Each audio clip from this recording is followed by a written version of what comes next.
Good afternoon, people. This is your girl from Mel'S Mat Chat. How are you all doing? Long time no see. I've been basically trotting around the country. I just got back from what is it? Las Vegas, and let me tell you something. Oh my God, it was everything that I hoped it would be and more. And I had a great time. I absolutely, positively would go back. Seriously. 110%.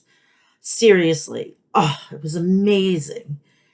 So yeah, I was there and I needed it, especially what I've been going through for the past almost month to 2 months with the loss of my mother and everything. And this is actually being recorded on Thursday. This is for the upload for Friday, and I'm gonna do this because I got so much to do this weekend. We got Mother's Day coming up, and it's my first Mother's Day without my mom, and it's just gonna be very emotional for me to be going through this all by myself. I don't have a sister, I don't have a brother through my father and my mother. I have a sister and brother through my dad, and I can't really be calling them up to, cry on their shoulders because that's not their mother. So I have to deal with this all on my own. I'm going to go visit my son instead of on Saturday. I'm going to do it on Sunday. And then my cousin didn't want me to be alone when I got home on Mother's Day. So I'm going to spend some time with my family. I'm going to stay over. And guess what? I will be 40 on Tuesday. Yes, I will be 40 on Tuesday. So next Friday is going to be my 40th birthday stream, because this is episode 237. So 238 basically is going to be my celebration. I mean, we're not going to do anything big, but, I'm going to, give you stories about what happens on my birthday when I was a little kid. And now this is going to be my very first birthday without my mom, which she's actually right here, right on my kitchen table. And she's always going to be a part of the show because, when I mention my mom, she's always going to be a part of the show because I'm always going to mention her on here without fail. And I miss her so much, and I'm just trying to get through without crying, even just talking about her. And my allergies are killing me. So that is that. Gotta love this t-shirt. It's a Sphinx, and I love it. I got it from Vegas. I got a nice hoodie, which I'm not that cold, so I'm not gonna wear it. But yep, I had an amazing time. I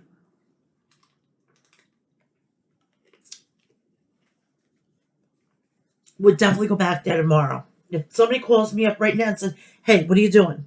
You want to go to Vegas for a couple of days?" Drop of the hat, baby. I know I've missed, but I was supposed to be on May 1st. I was just too tired. Jet lag sucks.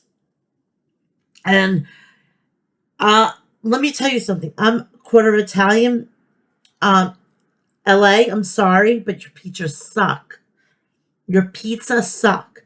Come to New York and we'll give you the best pizza, okay? And I'm sorry, Chicago.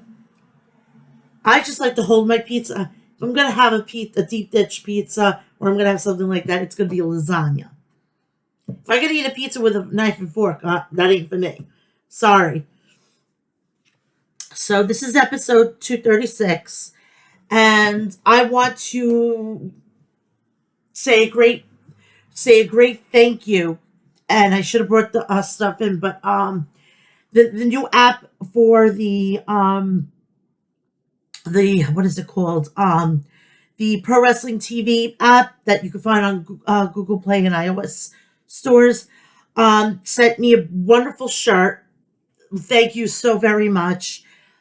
Thank you for the lovely poster and the hats. I can't sing your praises. So do yourself a favor. Go to Google Play or iOS stores. Now it's all over. Now it's all over the place. You could do it on your Fire Stick. You could just search for Pro Wrestling TV. And let me tell you something. I'm enjoying it, and I love you all over there for allowing me to come out to you people and support you all. Anything with Scarlet and Cross. Of course I'm going to go. Of course. Come on. Also, please go check out harrys.com for all your shaving essentials. Please go check out Maestro Classics at maestroclassics.com. Get all your beard essentials right then and there. Do yourself a favor, go check out ringsidenews.com and download their new and improved app on Google Play and iOS stores. Also, please go check out Outbreak Wrestling. They had an amazing seminar this past weekend. Go check them out. Go check them out on Facebook, Twitter, and YouTube. Go check out hogwrestling.net, and there's going to be an amazing first time ever. We have Loki versus Will Ospreay. So you got to go check them out at hogwrestling.net and follow them all on their social media platforms. Also, please do me the favor. If you know who she is, she's Jessie the Buckeye. She's has had another health setback. I want you to go to Twitter, and I want you to go and give her your love and support and your prayers at Jessie the Buckeye. Going on Twitter and give her all your support. Girl, we got you. We got you. We are Jessie's girl. Okay? You have fucking mad people in your corner. We got you. You're not fighting this alone. We're your tag team partners. When you want to tag out, tag us one in, and we will be there for you.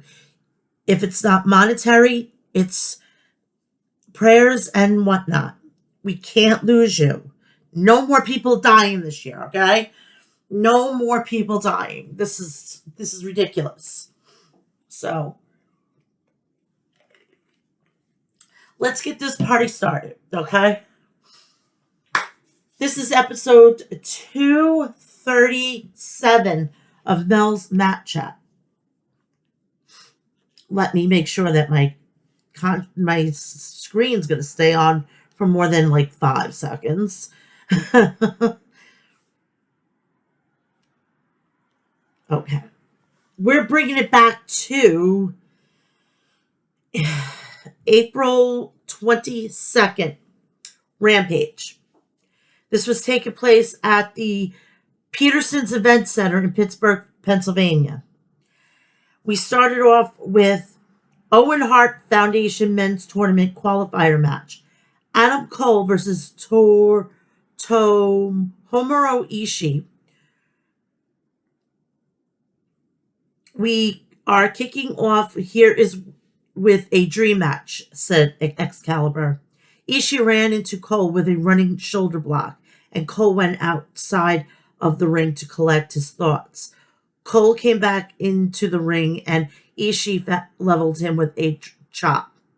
Cole went back outside for another breather, but Ishii followed him out there, dishing out more chops. Ishii charged at Cole, and Cole moved, sending Ishii's forearms crashing into the steel ring post.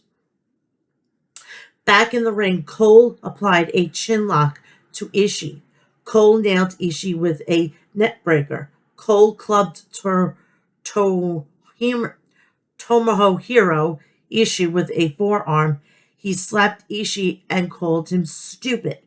Ishii had enough and blasted Cole, dropping him with one single shot. Ishii power slammed Cole. Ishii backdropped suplexed Cole for a near fall. Cole rallied back with a net breaker across the knee, then a running knee for a 2 count on Ishii. Razor close margin there were on the kick out, said Excalibur. Ishii suplexed Cole for a near fall. Ishii went for a sliding lariat, but Cole dodged it and connected with a super kick. Ishii had Cole's knee strike scouted and countered with a sliding lariat. Cole hoisted up Ishii and dropped him across his knee. The fans began chanting, "This is awesome." Ishii ate a super kick from Cole, but Ishii didn't budge. Ishii threw a huge kick to the back of Cole's head, dropping Cole. Ishii headbutted Cole and then blasted Cole with a lariat. Switchblade Jay White sprinted to the ring and rammed Rocky Romero into the steel steps. As the ref was distracted, Cole connected with a low blow. Then he lowered the boom with the knee strike to Ishii. Cole pinned Ishii after the massive assist from Jay White and advanced in the tournament. Lexi Nair was about to interview Hook as he was making his way backstage. As they turned the corner, Danhausen was there smashing up a bag of Hook's potato chips. "This is how you like your powerful chips," taunted Danhausen. Hook grabbed Danhausen and shoved him against the wall. "You want my attention? You got it now," said Hook. He spoke. The Murder Hawk monster Lance Archer versus Serpentico. As Archer was making his entrance, Serpentico rocketed towards him with a tope suicida. Archer, unbeknownst to Serpentico, didn't budge as Serpentico began to celebrate prematurely. Archer leveled Serpentico with a vicious forearm. Archer choke slammed Serpentico onto the ring apron. Archer suplexed Serpentico across the ring and followed up with a running splash in the corner. Archer finished off Serpentico with Blackout, pinning him quickly and sending a message to Wardlow. Archer continued to chokeslam Serpentico, mocking Wardlow with his own chokeslam symphony. Mad King Eddie Kingston versus Daniel Garcia. Santana and Ortiz, the Jericho Appreciation Society, are banned from ringside. Ruh-roh. Kingston prepared Garcia with open hand shots. He followed up with chops to Garcia in the corner, smothering him. Kingston tripped out the leg of Garcia and then came running in with a boot scrape. Kingston chopped Garcia outside the ring and then sent him flying into the steel ring steps. Back in the ring, Garcia gained momentum with knee strikes to Kingston's ribs. Garcia kicked Kingston and then connected with a European uppercut. Garcia began to bite the head of Kingston. Eddie turned things around by biting Garcia's ear. Outside the ring, Garcia drove Kingston shoulder first into the ring post. Garcia dropped a senton on Kingston. Garcia fired a knee for a near fall on Kingston. Garcia and Kingston traded chops. Kingston was looking for the exploder suplex, but Garcia countered with an elbow strike. Garcia nailed Kingston with a German suplex for a near fall. Garcia charged at Kingston, but Kingston got his boot up. Kingston dropped a knee to the back of Garcia's neck. Garcia managed to apply a Boston Crab to Kingston, but Kingston lunged to the ropes to force the break. Kingston poked Garcia in the eye and then sent Garcia for a ride with an exploder suplex. Kingston planted Garcia with a back body drop suplex and then connected with a spinning back fist for the pinfall victory over Garcia. This went back and forth, this was a back and forth war, but the message from Eddie Kingston was whatever Garcia endured. Chris Jericho has 10 times worse coming to him, said Excalibur. Kingston removed his belt but dropped it before using it on Garcia. Chris Jericho's, I'm saving this whipping for you, said Kingston. Tony Schiavone interviewed Keith Lee and Swerve Strickland. Keith Lee, Taz, a person I looked up to, a person I studied. He tarnished his reputation when he got involved in this battle. And not him, his team. I want to annihilate them all. Swerve Strickland, as you can tell, Lee is perturbed. Last week, Starks and Hobbs, you all won that battle of New Orleans. That was cute. But guess what? You're not going to have to pay that back you're going to have to pay that back in blood because you've won the battle, but the war is far from over. And they couldn't use him in WWE because he wasn't the right fit. Tony Schiavone interviewed Owen Hart Foundation Women's Tournament qualifier Jamie Hayter, Tony Storm, and Dr. Britt Baker, DMD. Storm, aside from being AEW Women's Champion, Britt, what have you ever done? Have you ever left Pittsburgh? Do you know who I am or what I have done or anything? Apparently not. Jamie Hayter, I'll see you in the first round. Hayter, yeah, you will. Storm, and you, Britt, maybe I'll see you later if you make it that far. Main event time. TBS title match. Jade Cargill versus the Problem, Marina Shafir. Marina Shafir is Roderick Strong's wife. And speaking of Roderick Strong, he's been begging for his release, and he's probably watching Dynamite, seeing his brothers having a blast. Marina connected with a roundhouse kick to Cargill. Jade muscled Marina off of her back and followed up with an inside trip. Cargill clotheslined Marina over the top rope. Outside the ring, Jade whipped Marina into the steel ring barricade, right in front of the baddie section. As Smart Mark Sterling had ref Aubrey Edwards distracted. Red Velvet, who was sitting in the baddie section with Kira Hogan, began to hammer Marina with heavy shots. Jade Cargill was a great support staff, said Taz. Jade stomped Marina in the spine. Jade backdrop suplexed Marina for a near fall.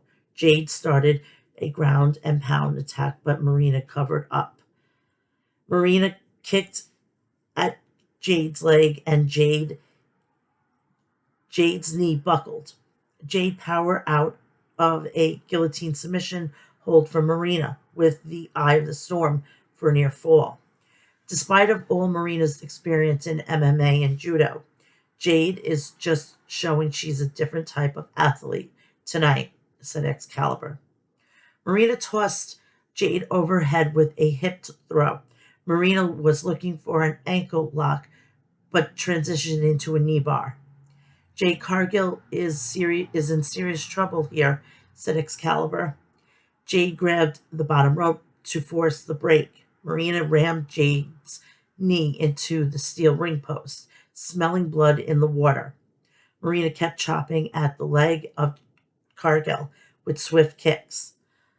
Shafir was distracted by the baddie section as they tossed popcorn at her. Jade wasted no time walloping Marina with a big boot. Jade spiked Marina onto the timekeeper's table with a choke slam.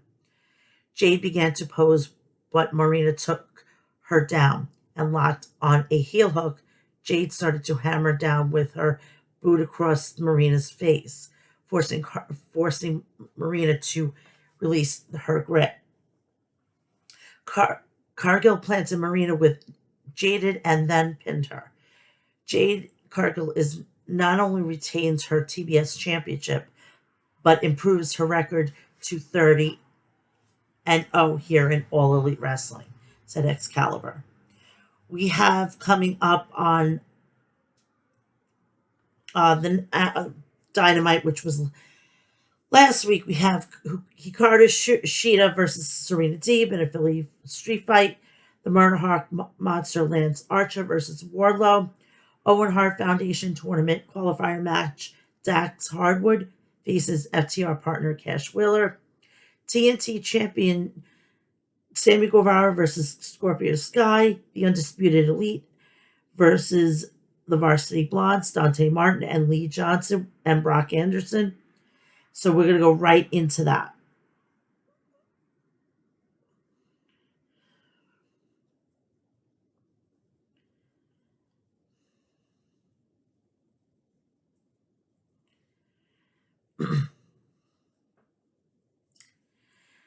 This was coming from Philadelphia, the Licoras Center in Philadelphia, PA. We start off with the Owen Hart Foundation Tournament qualifier match. FTR Dax Hardwood versus FTR Cash Wheeler. CM Punk was the special guest commentator for this match. The match began with tremendous chain wrestling between Dax and Cash. They got to their feet, smiled, and shook hands as a sign of mutual respect. Dax suplexed Cash, but both men felt the impact. Dax went up for a diving headbutt, but Cash dodged it. No water in the pool, said CM Punk. Cash tried a body slam, but Dax countered with a cradle for a near fall. Cash employed a powerbomb reversal for a near fall. Cash nailed Dax with a pile driver for a 2 count. Cash shoved Dax off the top turnbuckle. Cash attempted a suplex off the top rope, but Dax landed on top of both men, tumbled through the ropes to the arena floor, and Cash grabbed his knee on impact. Back in the ring, Dax was looking to apply the sharpshooter, but Cash cradled him. But then Dax countered and scored the pin. Dax Hardwood is advancing in the tournament. It was announced that at Double or Nothing, we're going to have Hangman Adam Page versus CM Punk for the AEW World Heavyweight Championship.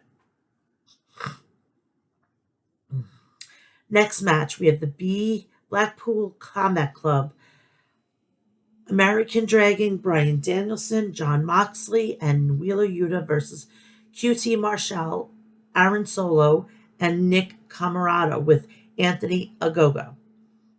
William Regal is joined the commentary team for this match. Wheeler Yuta connected with a dropkick on Aaron Solo. Danielson tagged in, connecting with strikes on Solo. Danielson continued with kicks to Solo and applied the label lock. QT ran in to break up, but Mox launched QT with a half-and-half suplex. Moxley clotheslined QT Marshall out of the ring. Wheeler Yuta and Nick Camarado began to duke it out.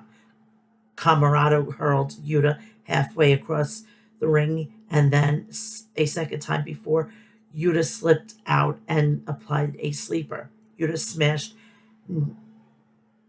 Nick Camarado with a hammer and elbow strikes. Yuta secured a seatbelt pinning maneuver on Camarado and scored the pin.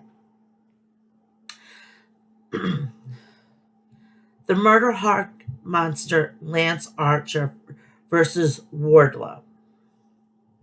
Archer spilled Wardlow with a chokeslam for a near fall. Lance Archer nailed Wardlow with a blackout, but Wardlow rolled up Archer for a 2 count. Wardlow blasted Archer with headbutts. Wardlow followed up with a massive senton. He's pulling out all the stops here, said Shivani.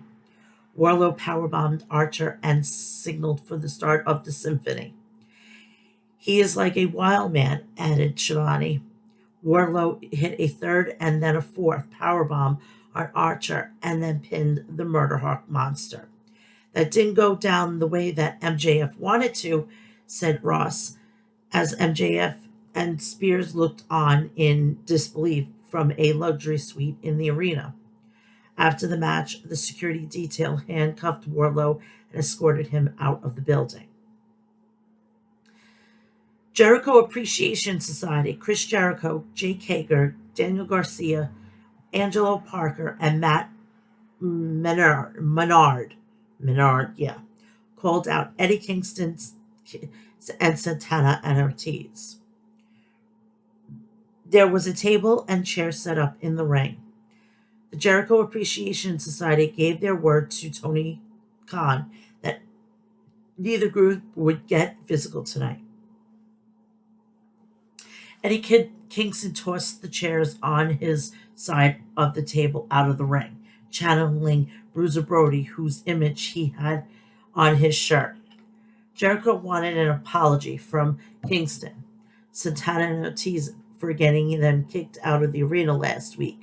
Santana and Ortiz gave Jericho the middle finger. These threats don't mean a thing. It's not like you guys can hit us, said Garcia. Kingston, back up. I hate this crap. I do not care about this sports entertainment crap. Chris, I told you a while ago, we're going to get you. Stop with this crap. Let's fight. I don't care if it's 5-on-3. Let's go. Jericho, here's the problem.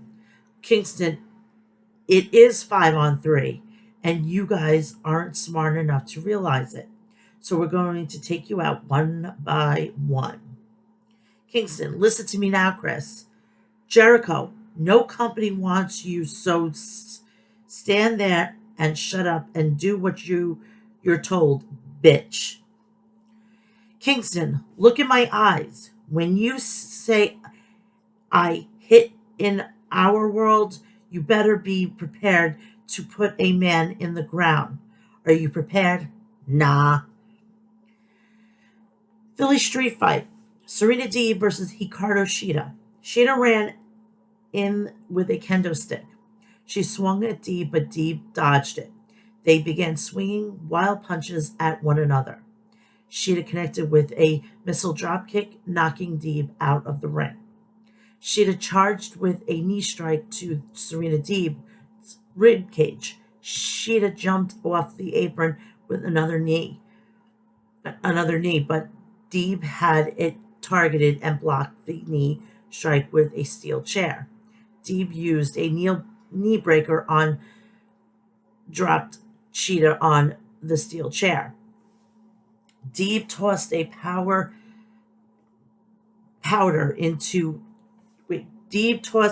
into Shida's eyes, blinding her momentarily. Shida grabbed a bottle of water and was able to rinse the powder out of her eyes.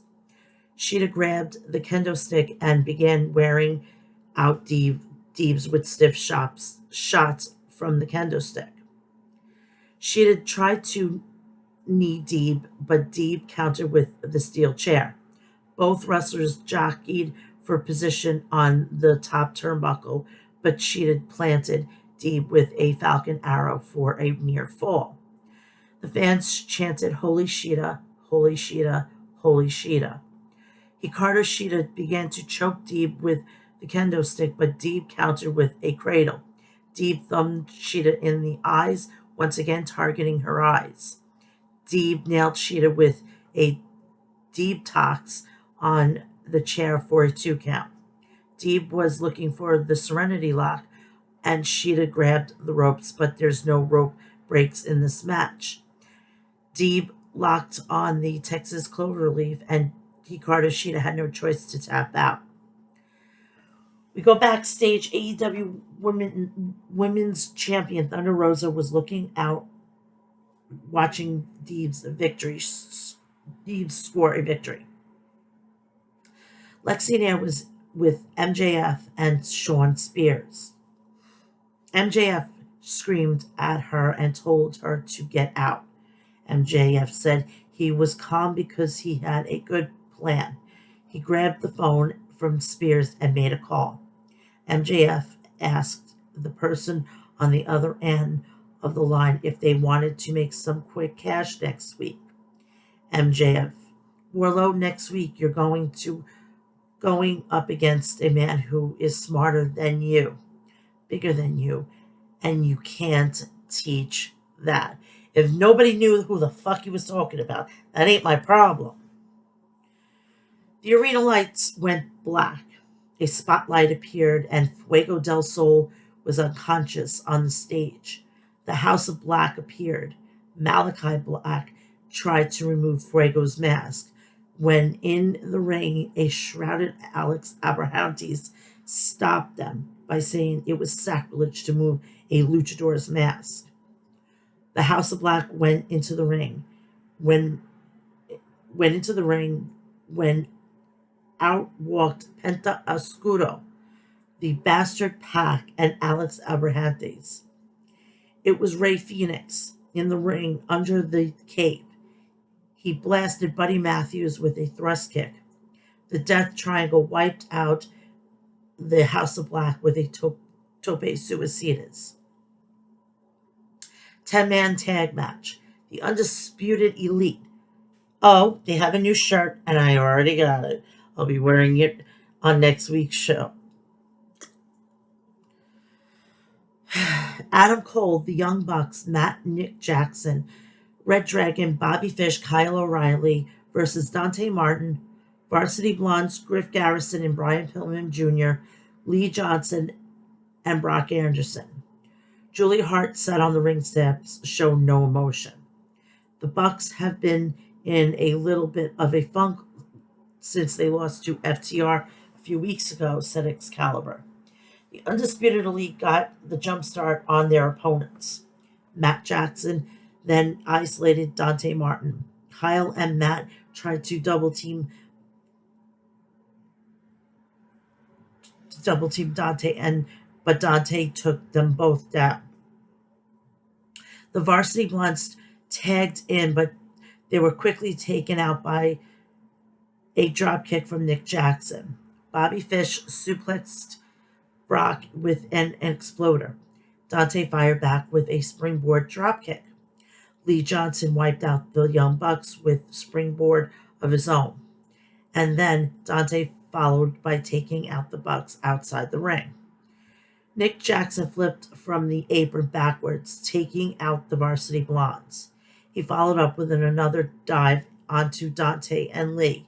The Bucks were on fire. The Bucks and Red Dragon hit a BTE trigger on Big Shotty, and then Cole lowered the boom with his knee strike and pinned Lee. After the match, Adam Cole handed out Undisputed Elite shirts on the Bucks, and the Bucks put them on. The Undisputed Elite all posed together. As long as my boys, my brother Bobby, brother Kyle, and brother Adam are doing well, that's all I care about.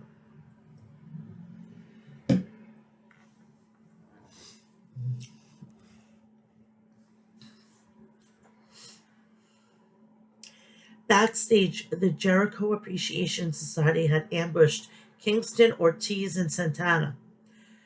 Jericho threw a fireball at Eddie Kingston's face before the Jericho Appreciation Society ran off. TNT Championship ladder match. Sammy Guevara versus Scorpio Sky. Sammy and Sky began brawling outside the ring. Scorpio whipped Sammy into the guardrail twice. Sky followed up with vicious body shots. That's one way you ground a high flyer, said Ross. Scorpio Sky out of a very early advantage, added Excalibur. Sky grabbed a ladder from the ramp and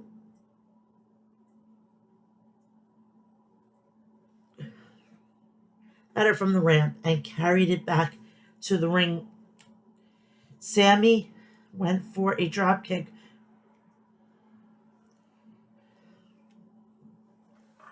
but Scorpio Sky avoided it.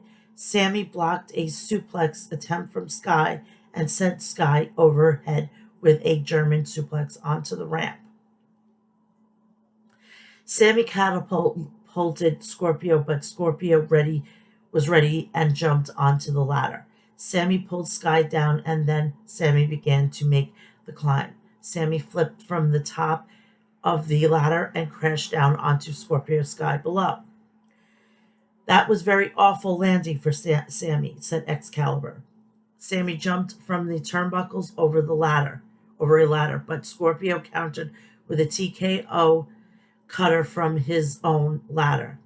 One too many times getting crazy has cost Sammy here, said Shivani. Scorpio Sky pulled out a ladder then that was wrapped in barbed wire and placed it in the ring. Sammy used a standing Spanish fly on Scorpio Sky onto the barbed wire ladder. Dan Lambert was checking on Sky, but Sammy pulled him into the ring. Tay Conti entered the ring and kicked Dan Lambert between the legs. Paige Van Zandt sprinted to the ring and she teed off on Tay Conti with Scorpio Sky prepared Sammy with punches as Scorpio and Paige celebrated. Sammy and Tay retaliated with thrust kicks. Scorpio Sky leaped with a flatliner, which Sammy stunned on the ground. Scorpio Sky tried to climb the ladder, but Tay jumped on the back. Sammy tried climbing the ladder, but Paige jumped on Sammy's back.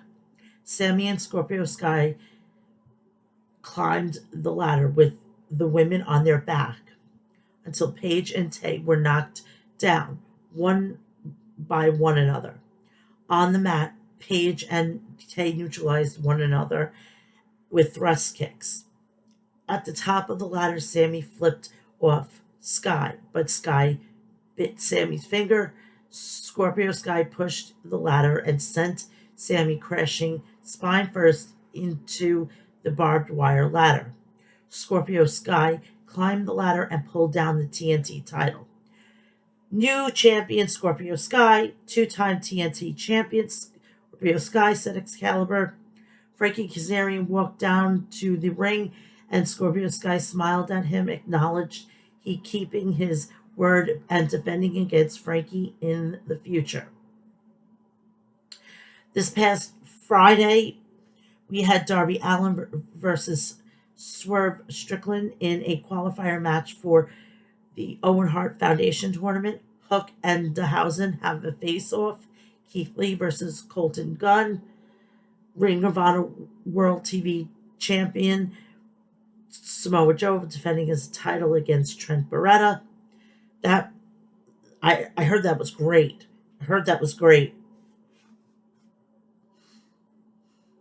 So we're going on to the 29th, and this is the Rampage.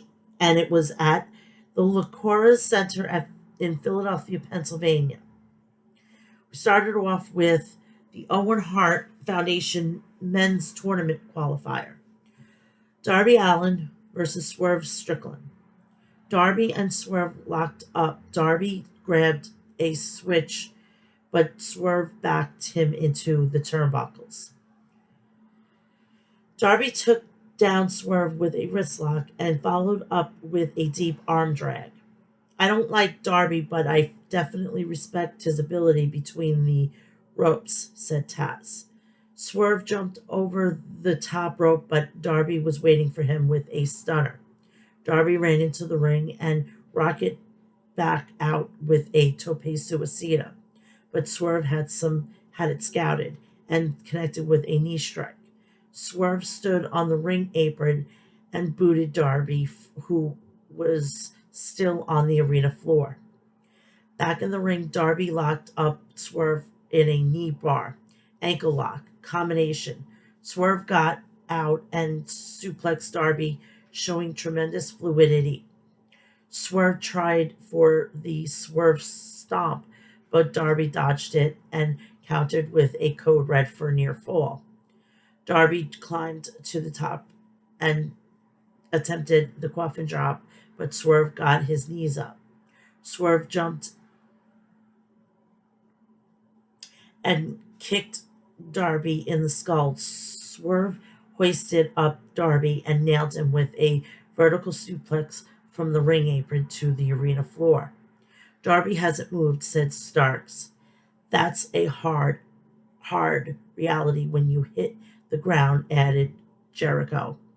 Starks left the broadcasting position and snuck up to the ring, but Sting saw what Ricky was up to.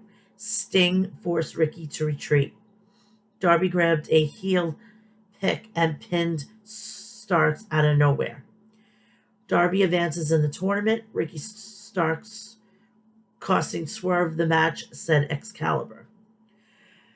The chairman, Sean Spears, was backstage, said this coming week on Dynamite, Spears will no longer have Warlow's back.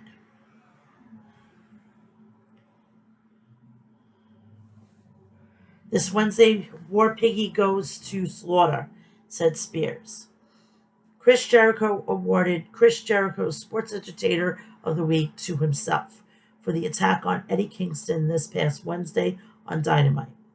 Santana and Ortiz stormed out of the broadcast booth and retaliated against Jericho, with Santana pummeling him with strikes.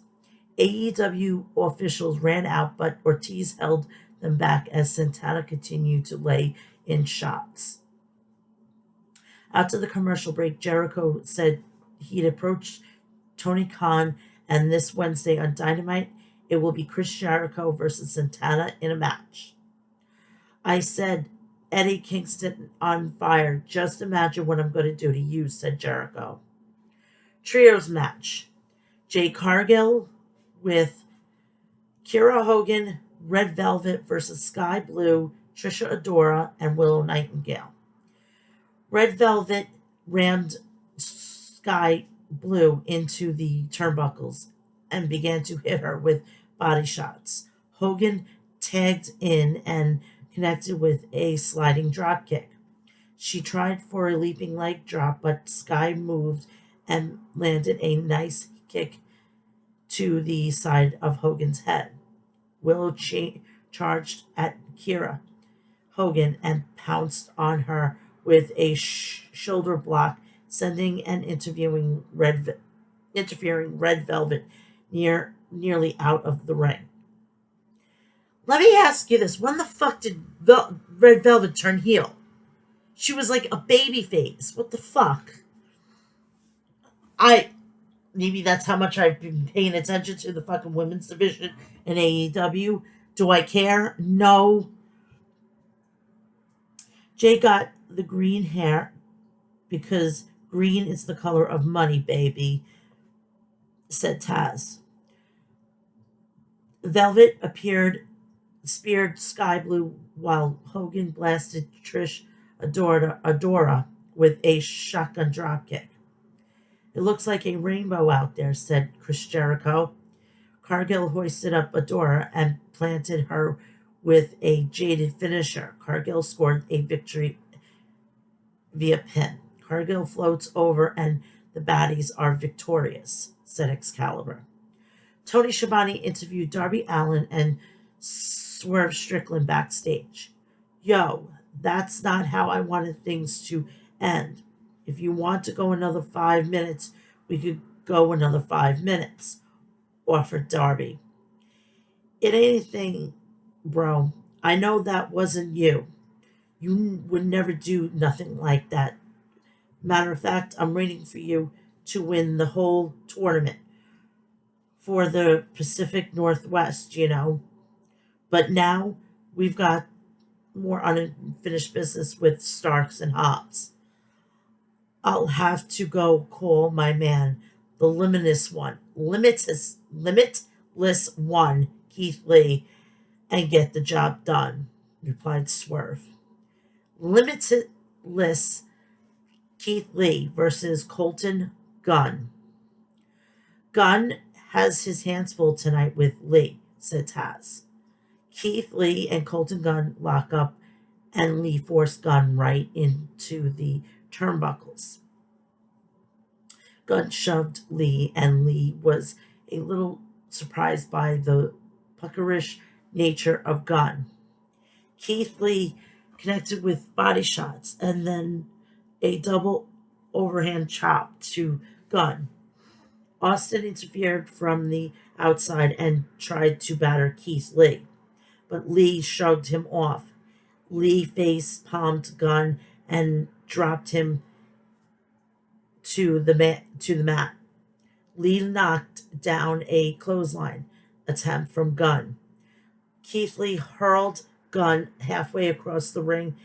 Lee charged at Colton, but Austin jumped up on the apron. It didn't matter because Lee rocked Austin with the splash. Colton came from behind and attempted the move his father made famous, the Famouser, but Colton bounced off Lee massive back. Gunn was searching for the Colt 45, but instead countered and pancaked Gunn with a jackhammer type maneuver for the pin. Colton put up a good fight for sure, but Lee was a little too much, said Taz. DeHausen came out to the ring and called out Hook. Without further ado, send Hook, said DeHausen. This is not a match. This is not a fight. This is a face-to-face confrontation, said Taz. As Hook walked to the ring with his fists taped, Hook got into DeHausen's face. Perhaps we should do this another time, said DeHausen. We're doing this right now, replied Hook. Hold on for a second, said Smart Mark Sterling, walking out on the ramp with a microphone. Sterling, do you people actually want to see these guys fight? Really? Well, I don't. Tony Nese ambushed Hook and DeHausen. Sterling's new client with a blind shot to DeHausen and Hook, said Excalibur. Nese began to knee DeHausen while Sterling grabbed Hook, but Hook used a judo throw to toss Sterling overhead. Nese charged at Hook, and Hook grabbed him, but Nese gouged out Hook's eyes. Hook was enraged and pulled Nese's back and threw him to the mat. Hook sending Tony Nese for a ride, said Excalibur. DeHausen unleashed one of those curses on Nese and Sterling while the fans began to chant Hookhausen. DeHausen tried to shake Hook's hand, but Hook shoved him away. While Hook and DeHausen, however, temporarily united here on Rampage, said Excalibur. Main event time, Ring of Honor World TV title match. Champ Samoa Joe versus Trent Beretta. Ian Riccaboni joins the commentary team for this match. The Cone of Honor was adhered to before the ring bell. Trent had a side headlock on Joe, but Joe fired back with a massive shoulder tackle. Joe chopped Trent's chest. Trent dropped Joe with a sliding knee strike and followed up with a moonsault to the outside on Joe. Outside the ring, Trent chopped at Joe. Trent tried for his swinging DDT off the ring steps, but Joe pushed him away and followed up with a massive boot to Trent. Back in the ring, Joe tried for a power bomb, but Trent escaped and drop-kicked Joe. Trent climbed to the top turnbuckle and connected with a diving crossbody press onto Joe on the outside. Majestic, said Jericho. Trent got Samoa Joe off his feet with a back throw suplex. Trent followed up with a tornado DDT for a near fall. Trent shows he's entering a very deep water with the ROH TV champion, said Excalibur. Trent was looking for strong zero, but Samoa Joe countered with a power bomb. Joe followed up with an STF. Trent was able to reach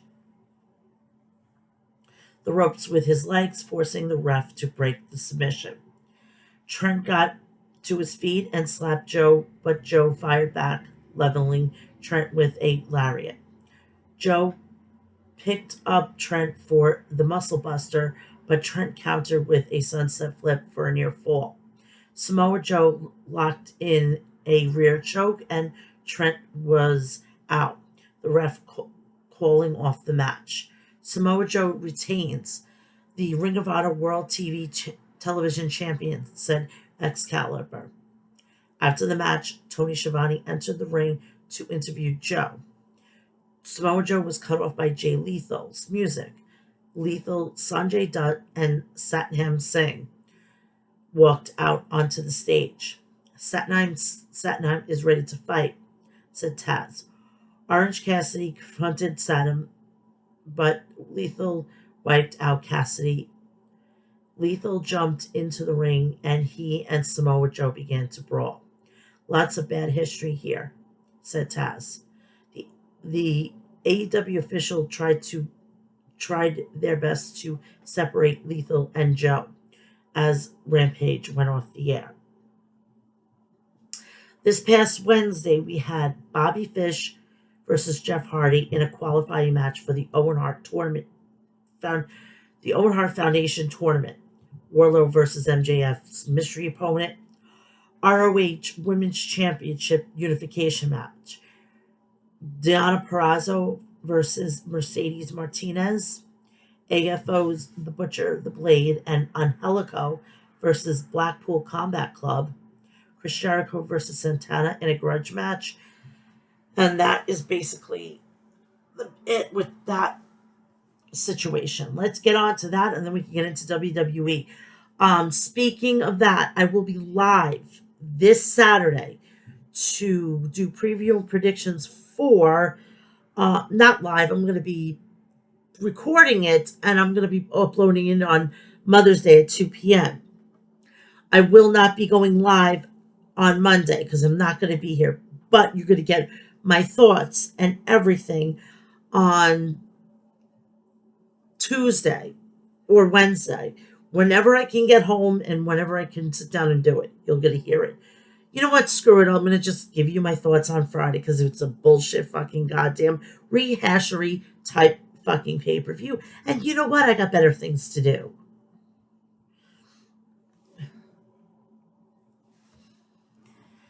This was last night. They were at the cheap Chesapeake Employers Insurance Arena in Baltimore, Maryland.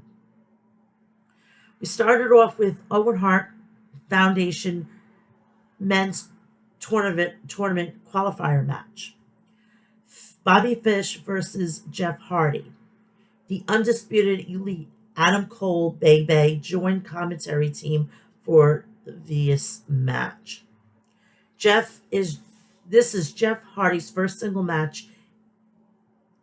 match since he arrived in AEW, said Excalibur. Jeff Hardy taunted Bobby Fish after a shoulder tackle. Jeff applied a chin lock and then rammed his shoulder into Fish's abdomen. Sorry. Bobby fired back with body shots to Jeff. You got to stay out of the corner with Bobby Fish. He'll work you over, said Schiavone, as Bobby connected with a dragon screw to Jeff. Bobby followed Jeff outside the ring and nailed Jeff with another dragon screw leg whip. Darby Allin and Sting watching from the rafters. Bobby Fish blocked a jawbreaker from Jeff, but Jeff was persistent and connected with a second attempt of the jawbreaker. Bobby nailed Jeff with 2 roundhouse kicks to the temple of the forehead. Jeff came back with a back elbow and then a clothesline. You can't count Jeff Hardy out," said Ross. Jeff Hardy climbed to the top turnbuckle looking for the swanton bomb, but Bobby got up to his feet and kicked out Jeff's legs. Fish climbed to the top rope and hit an avalanche falcon arrow for a near fall. Fish transitioned into a leg lock, but Jeff Hardy got out of bounds by grabbing the ropes, forcing the ref to break the hold. Jeff Hardy flipped off the top turnbuckle and landed on the top of Fish's head. Jeff climbed back up top and crashed down with the swanton bomb on Bobby, scoring the pin. Jeff Hardy becomes the sixth man to qualify for the Owen Hart Foundation tournament. After the match, the Young Bucks came to the ring. The Bucks had a stare down with the Hardys. And we all know that's going to happen. And we all know it's going to either happen at Double or Nothing or All Out in Chicago. Trios match. AFO, Butcher the Blade and Angelico versus Blackpool Combat Club, which is Brian Danielson, Wheeler Yuta, and John Moxley. Oh my God, I'm so thirsty. William Regal joined the commentary team for this match. Butcher ambushed Moxley as Moxley made his way to the ring. Blade blindsided Danielson with while Angelico did the same thing to Wheeler Yuta. Angelico tagged in and tried Danielson.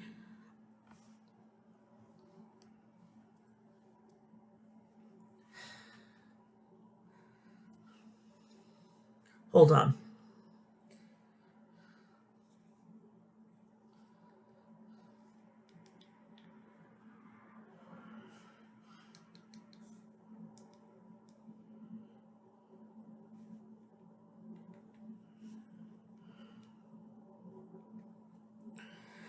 I have to restart my phone, so we're going to be in the middle of this. I'm so sorry.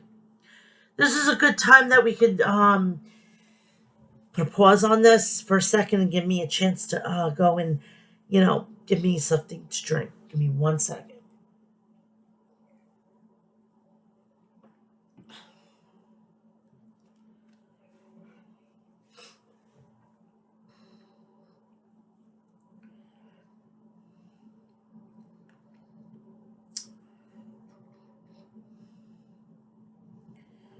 Gives you a chance to get up and go to the bathroom. So go to your bathroom.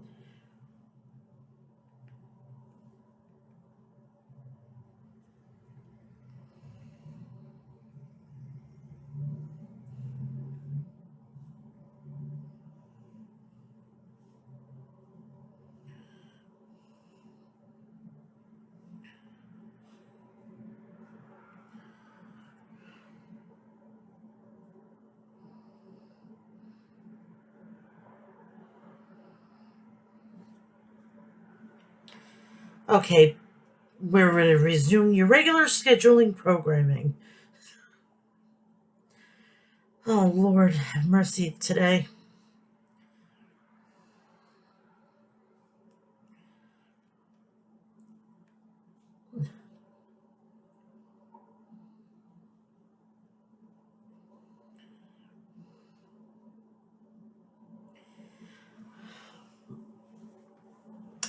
Where were we? While Angelico did the same to Wheeler Yuta. Angelico tagged in and tried Danielson, Danielson into knots, but Danielson escaped and began kicking Angelico right in the chest. Blade tagged in, but ate a back body drop from Wheeler Yuta.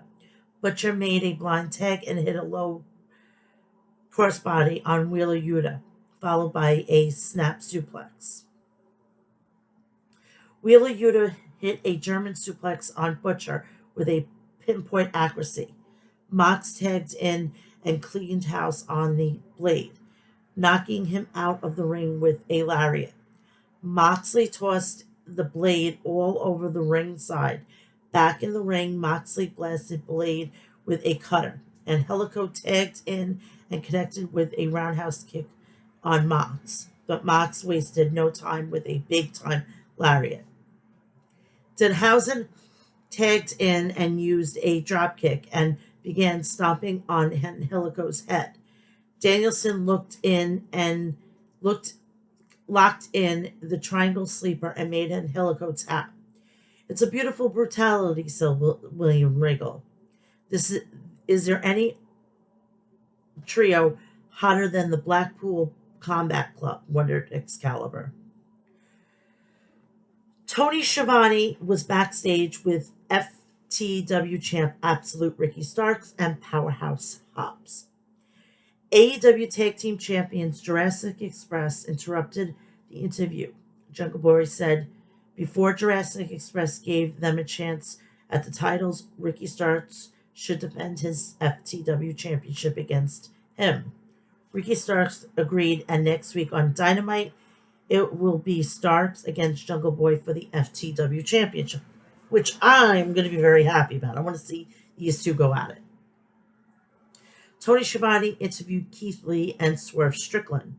Next, Swerve said Starks and Hobbs had unfinished business with them first. You will swerve in our glory, said Keith Lee. Wardlow versus MJF's opponent, which is W. Morrissey, which is Big Cass, as an Enzo and Cass from WWE.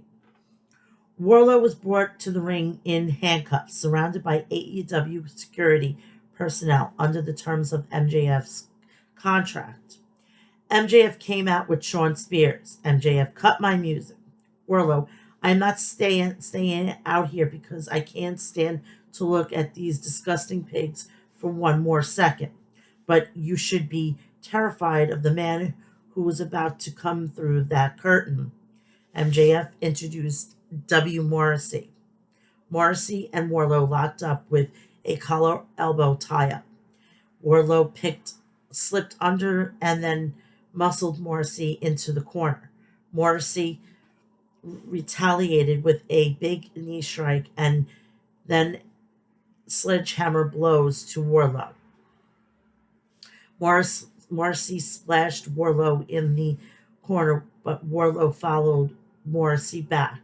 Morrissey connected with a big boot and then a clothesline to Wardlow, knocking Wardlow over the top rope and onto the arena floor.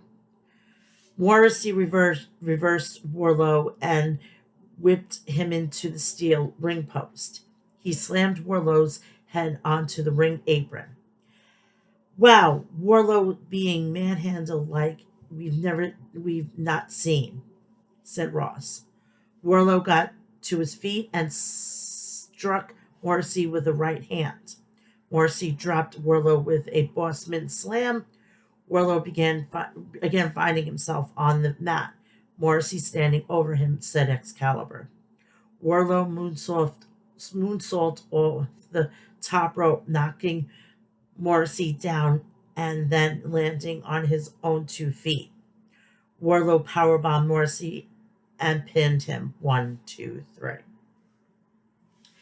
He powerbombed the big 7-footer, and that is it, said Ross. It took one, added Tony Schiavone.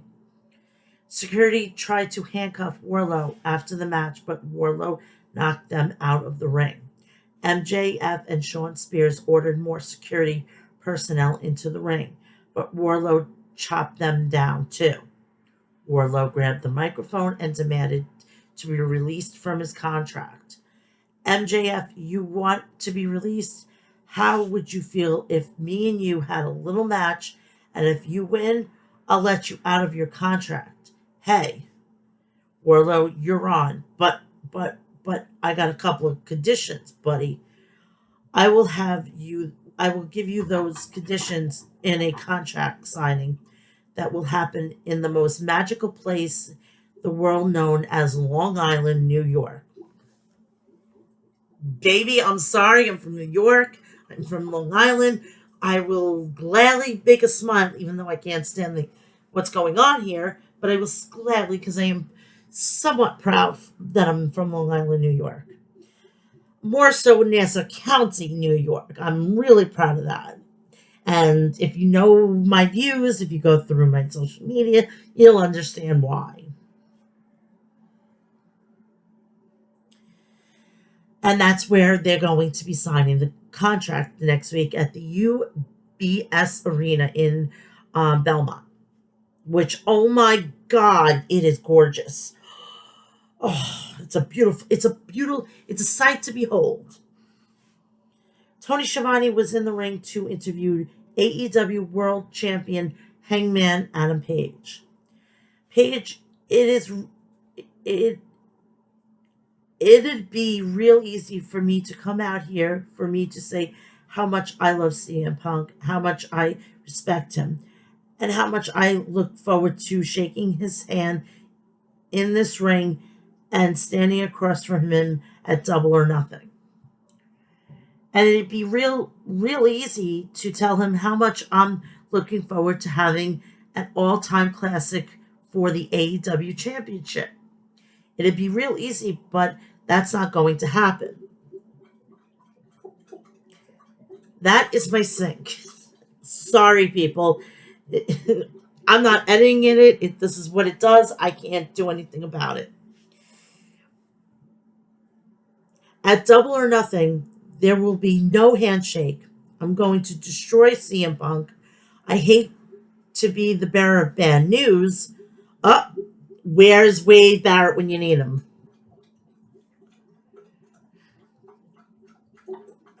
But as champion, in my responsibility to tell you that your beloved CM Punk is not here tonight.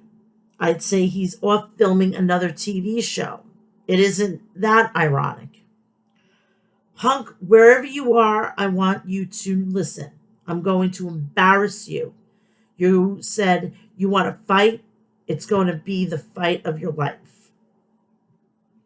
Jay Lethal, Satnam Singh, and Sanjay Dutt were backstage. Lethal challenged Kono Suzuki Takashita to a match this Friday on Rampage. I'm sorry, I'm going to butcher these people's names who are Japanese, and I am so sorry. Please forgive me.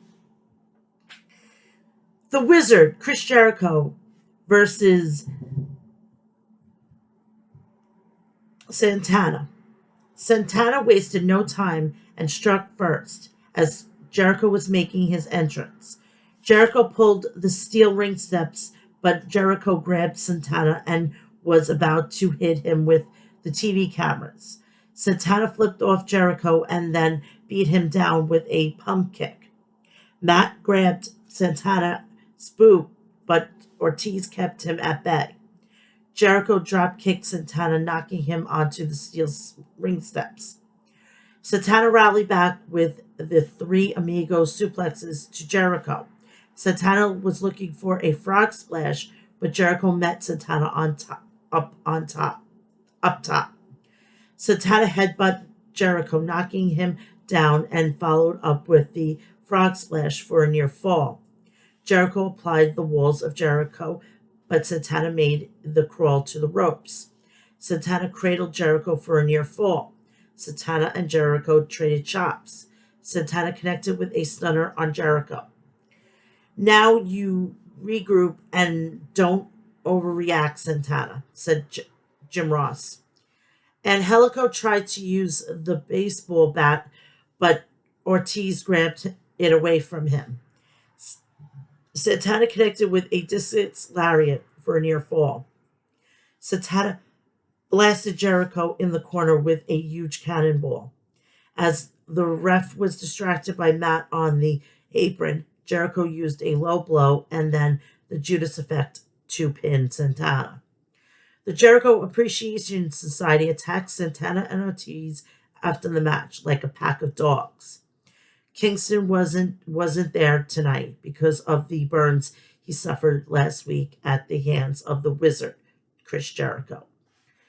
The Gun Club confronted the Acclaim backstage. The Gun Club presented the Acclaim with gifts: scissors. The Varsity Blondes, Griff Garrison and Brian Pillman, versus the House of Black, Malachi Black, Buddy Matthews, and Brody King. Who the fuck was with? Oh, right. What the fuck? Oh, called out. I thought it was a match. Sorry. Brian Pillman Jr., I stand in front of you, a humbled young man, not just because of my experience in AEW, but because of my encounter with the House of Black. Perhaps the most humbling experience of all was watching everything you've worked for torn apart little by little. But I was taught to attack each day, but I lost sight of that. I got comfortable. I got complacent. We lost our enthusiasm. The House of Black drove us apart. Today's a new day, and I'm feeling very enthusiastic. I'm enthusiastic about protecting the one thing that made us whole, and one thing kept keeping us together. Let's fight. The lights in the arena turned off. The House of Black appeared in the ring. These are some very dangerous human beings, said Ross. The House of Black surrounded Brian and Griff. The Varsity Blondes were trying to protect Julia Hart. The House of Black outnumbered the Varsity Blondes. Buddy launched Pillman into Garrison. Brody King followed up with a cannonball. Malachi Black approached Julia Hart. Julia accepted a steel chair from Brody King, encouraged her to swing the chair at Garrison. She struggled and stopped. Malachi Black grabbed the steel chair and ripped off her eye patch. Pac, Ray Phoenix, and Penta Escuda ran out, and the House of Black retreated for now. I want to comment on this. This could be big. This could be huge for Julia Hart. I know Malachi is married, but we need to have this happen. We need to have Julia get kissed by Malachi. And then she'll become completely dark and she will be in the House of Black, and that is it. This has got to happen. I will not accept anything less of that.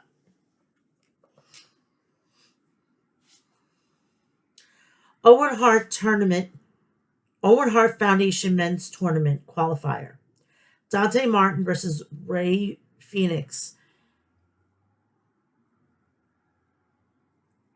Phoenix and Martin lock up with a collar and elbow tie-up.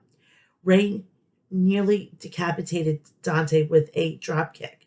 Ray Phoenix walked the top rope and jumped in onto Dante down below. Phoenix used a back-flipping Russian leg sweep on Dante Martin. I've never seen anything like it, said Excalibur. Dante and Phoenix battled on the turnbuckles again, and Dante sent Phoenix back down with a kick. Dante hit a crossbody press for a near fall on Ray Phoenix. Phoenix popped up Martin into a cutter and then got a near fall. The fans chanted, "Fight forever, fight forever, fight forever." Phoenix attempted a black fire driver, but Dante countered and made solid contact with a stiff kicks. Dante climbed back up the turnbuckles and Ray Phoenix met him up there. Ray Phoenix attempted a Spanish fly, but they both landed on their feet. Dante used a poison rana on Phoenix. Dante Martin attempted the nosedive, but Phoenix moved. Dante caught Phoenix off the ropes, but Phoenix came back with a driver on Martin to score the pin. Phoenix advances. Just a sensational back and forth, everything we thought it would be, said Shivani. AEW champion Thunder Rosa calls out the number one contender for her title. Deeb, it's been a long time, champ. I watched you scratch and claw your way to the top. You've earned your way to the top, and I respect you. And I truly believe we can make the best women's division in the entire world. But in order for that to happen, the best woman wrestler in the entire world needs to be champion. Rosa, what are you telling me? Doesn't this belt indicate that I'm the best women's wrestler in the world? Deep, sure, you're champion, but it's what everyone is thinking, but no one wants to say. I'm on another level. I'm in a class all of my own. And it's about time I have that championship to show for that. Rosa, do you want to place a bet on this? Deep, a bet, sure. I'll place a bet that you're about to have the shortest AEW women's reign in history because at Double or Nothing, I'm taking your championship. I'll see you in Vegas. This was a hell of a match. Ow. I'm sticking to the chair. Yeah, vinyl and with a very, very, very short pair of shorts, it hurts. We had Deonna Purrazzo versus Mercedes Martinez. They're going to unify the titles, and we're going to have one champion. Deonna kicked out of the way. Mercedes handed, not observing the code of honor. Mercedes wrestled away wrist control from Deonna. They locked up, and Mercedes pushed Deonna into the corner. They had a stare down, but Deonna shoved Mercedes away. Deonna targeted Mercedes' arm with a kick. They began to slug it out. Mercedes took down Deonna with a clothesline and then a back body drop.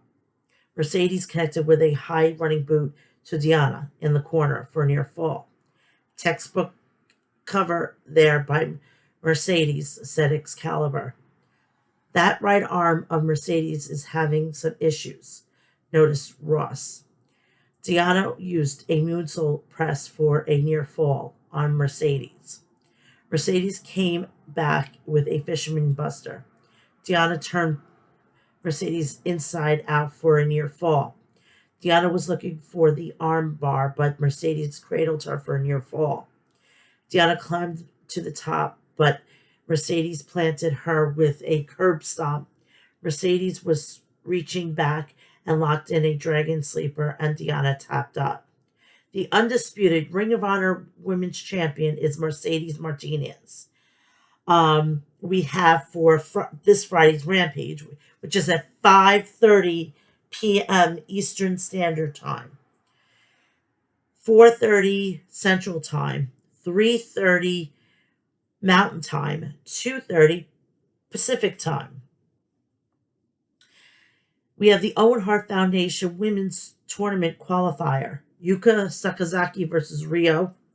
Hook versus J.D. Drake.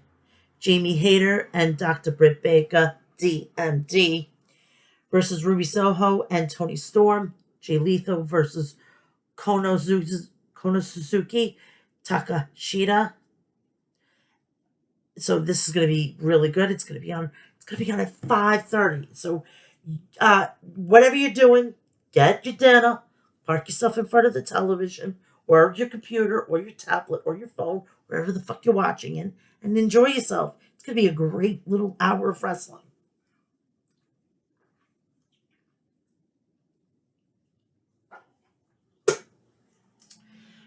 Now on to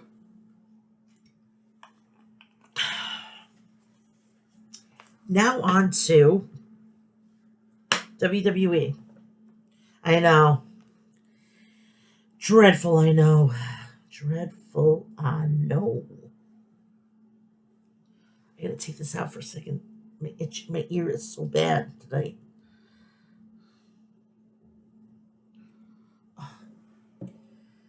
This is one thing about having allergies. It's like everything itches in my ears, my eyes, and my nose.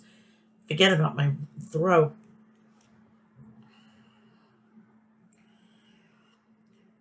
Going back to April 22nd.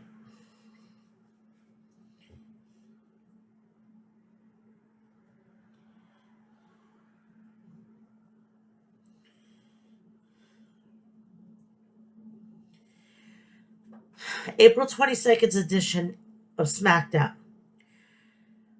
begins with WWE official Adam Pearce in the ring for a contract signing between Ronda Rousey and Charlotte Flair.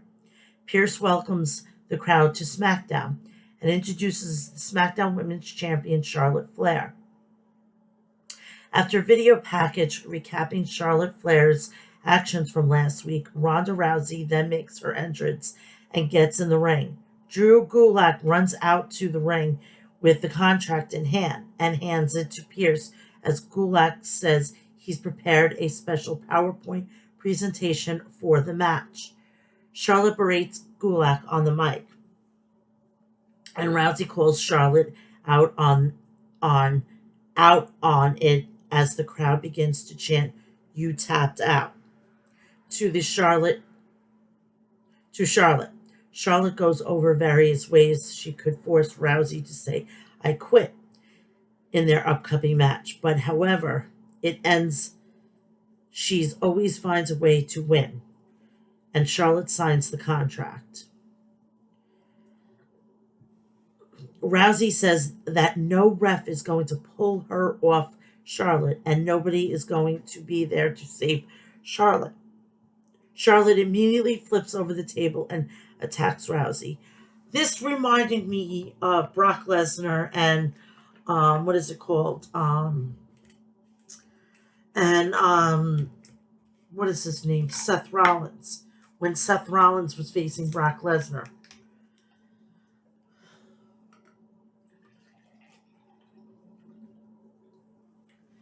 Gotta have a little refreshment to keep my voice lubricated.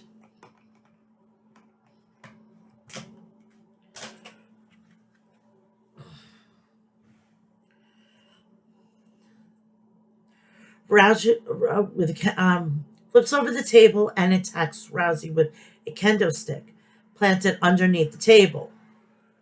My point is proven. Rousey eventually takes it away, the kendo stick, and begins to attack Charlotte with it before Gulak pulls the kendo stick away. Rousey slams Gulak to the mat and locks Gulak in an armbar and signs the contract with Gulak in the armbar submission hold. Come back for the commercial break. We have Xavier Woods versus Pete Dunne, and I'm not saying his name. The match begins with Woods getting a quick roll up for a 2 count. Woods hits a chop and hits a running knee to Dunne, and followed up with a lariat. Dunne hits a strong right hand and follows by a knee drop to Woods' arm. Dunne stomps on Woods' elbow on the mat and goes for a back suplex. Woods rolls out of it, but Dunne hits a back elbow and throws Woods face first to the turnbuckle. Dunne charges to Woods, but Woods throws him over the top rope, and Woods and Kingston stare down and taunt Sheamus and Ridge Holland. Then Dunne dives off the stairs to take out Woods. Back from a commercial break. The match continues live with Dunne stomping Woods on the mat right in the ribs. Woods fights free of an arm submission with a strong right hand and hits a leg sweep and follows with a senton. Woods lifts Dunne up, but Dunne escapes by clawing at Woods' ear. Woods hits a DDT and turns it into a pin combination roll-up for a 3 count. Winner, Xavier Woods. After the match, Dunn attacks a security guard and tosses him over the barricade, and Dunn exits through the crowd as Sheamus and Holland look on with a stunned expression on their faces. Um, I don't know where would he be. Maybe he went back to England and he's like, I am out of here. I am not going to be doing this bullshit. I am out of here. I'm going back to the Indies. I will go to AEW. I will be known as Pete Dunne. I don't have to worry about that, whatever name that they're giving me. Backstage, Ricochet is talking with Aaliyah, and then they are interrupted by Jinder Mahal and Shanky. Ricochet said he's a fighting champion and will take on anyone at any time. Shanky challenges Ricochet to a match, and Ricochet accepts as Mahal looks very upset that Shanky has a match and not himself. We come back from a commercial break and we have Walter versus Teddy Goods. The match begins with Walter slams Goods to the mat and locks in a armbar. Walter hits a big boot and hits a hard chop in the corner. Walter hits a vertical suplex and follows with another chop. Walter hits a body slam and hits a chop to the back. Walter locks in a sleeper hold and transitions into a power bomb, and Walter covers for a 3. Winner is Walter. Riddle versus Jey Uso. Riddle is officially a single man, so if anybody wants to go after him, he is now available, girls. And I don't know if he would go that way, but guys, okay? The match begins with Riddle hitting a takedown and going for a chokehold, but Jey makes it to the ropes to force the break. Jey hits a shoulder tackle and then a big uppercut. Riddle hits a gut-wrench suplex. Riddle goes for a big kick, but Jey rolls outside the ring. Riddle goes for a dive, but Jey counters with an uppercut. Jey throws Riddle into the steel steps and suplexes Riddle onto the announce table. Jesus Christ, that place is getting busy. The match continues after the break with Jey having Riddle in a chinlock. Riddle powers to his feet, but Jey manages to hit an insecurity. Riddle hits a series of forearm strikes and follows with a big boot. Riddle hits a running forearm and follows with a belly-to-belly throw. Jey rolls out of the way of a senton that caused Riddle to crash down on the mat. Riddle hits a knee strike and goes up top to hit a floating bro and cover for a 2 count. Jey gets a quick roll up for a 2 count, and Riddle catches Jey in the ropes to hit the Orton-style DDT from the middle rope. Jimmy Uso causes a distraction, but Randy slams Jimmy on the announce table. Riddle goes for an RKO, but Jey escapes and hits a neck breaker and covers Riddle for a 2 count. Riddle hits a running knee, and Jey responds with a super kick. Jey goes up top and goes for a splash, but Riddle counters with knees and rolls up Jey for the 3 count. Riddle is the winner.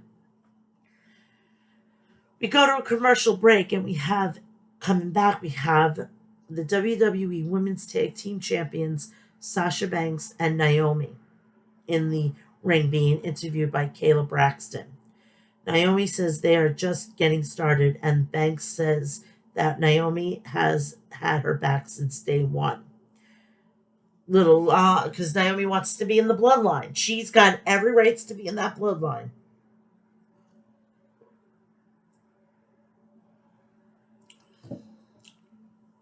Oh, good limeade tonight. Would be better with a little vodka, but I'm not going to go and go do that because I have to. I'm probably not going to get any sleep because I got to get up early in the morning.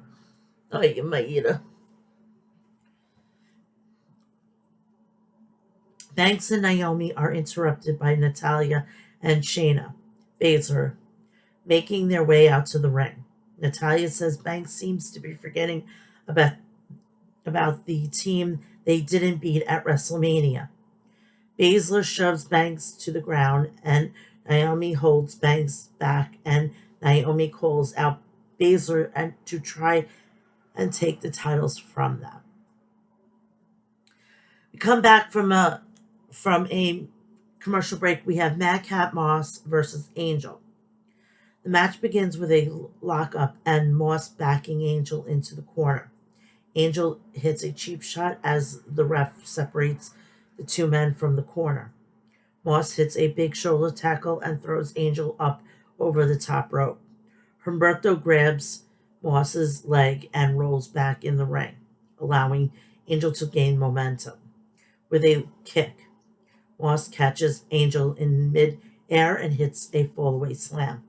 Moss hits a corner spear and follows with a shoulder tackle. Moss hits a punchline and covers for a 3 count. Moss is the winner. After the bell, Happy Corbin runs in the ring and attacks Moss from behind. Corbin hits Moss with the end of days, and Corbin rolls out of the ring and steals the Andre the Giant Memorial Battle Royal trophy. What a piece of shit that is. We come back from another commercial break. My God, these commercial breaks, they killed me. We have Sami Zayn entering Roman Reigns' locker room. Zayn tells Reigns he overheard Drew McIntyre insulting Reigns' entire family with Orton and Riddle. Zayn makes a proposal to Reigns and asks for his help in his lumberjack match against McIntyre. Reigns does not respond and Zayn leaves the locker room. Reigns tells the Usos that people on his show need to keep his family's name out of their mouth and to show him respect. We have a lumberjack match with Sami Zayn versus Drew McIntyre. Before the main event lumberjack match officially begins, the Usos make their way down to the ring. The bell rings and Zayn immediately rolls outside the ring again, but this time thrown back in by the Lumberjacks. McIntyre throws Zayn to the corner and follows with a chop. Zayn pulls the rope down and sends McIntyre over the top rope, and McIntyre is beaten down by the heel Lumberjacks outside the ring. We come back from commercial. Sheamus and the other heel Lumberjacks beating down McIntyre and throwing him back in the ring. McIntyre hits Zayn with the Glasgow Kiss and hits a belly-to-belly throw. McIntyre hits a neck breaker and goes for the Claymore, but Zayn rolls outside the ring. Riddle goes and grabs Zayn, but the Usos hit with a super kick as the Lumberjacks get into a huge brawl. Outside the ring, Zayn tries to take advantage of the chaos and escape, but McIntyre grabs him and pulls him back to the ring. Jinder Mahal beats down his former bandmate and throws him back into the ring. Zayn rolls on the outside. McIntyre hits a dive over the top rope to take down several Lumberjacks. Zayn leaves through the crowd for the 3rd week in a row, despite it being a lumberjack match. Adam Pearce comes out to announce McIntyre and Zayn will wrestle in again next week, this time in a steel cage. The bell never rings on our main event, with Zayn essentially losing via countout for the 3rd straight week. Jinder Mahal and Shanky team up to attack McIntyre in the ring. McIntyre fights free and hits Mahal with a Claymore. So after this SmackDown, they taped, because they were going overseas to Europe. So they had taped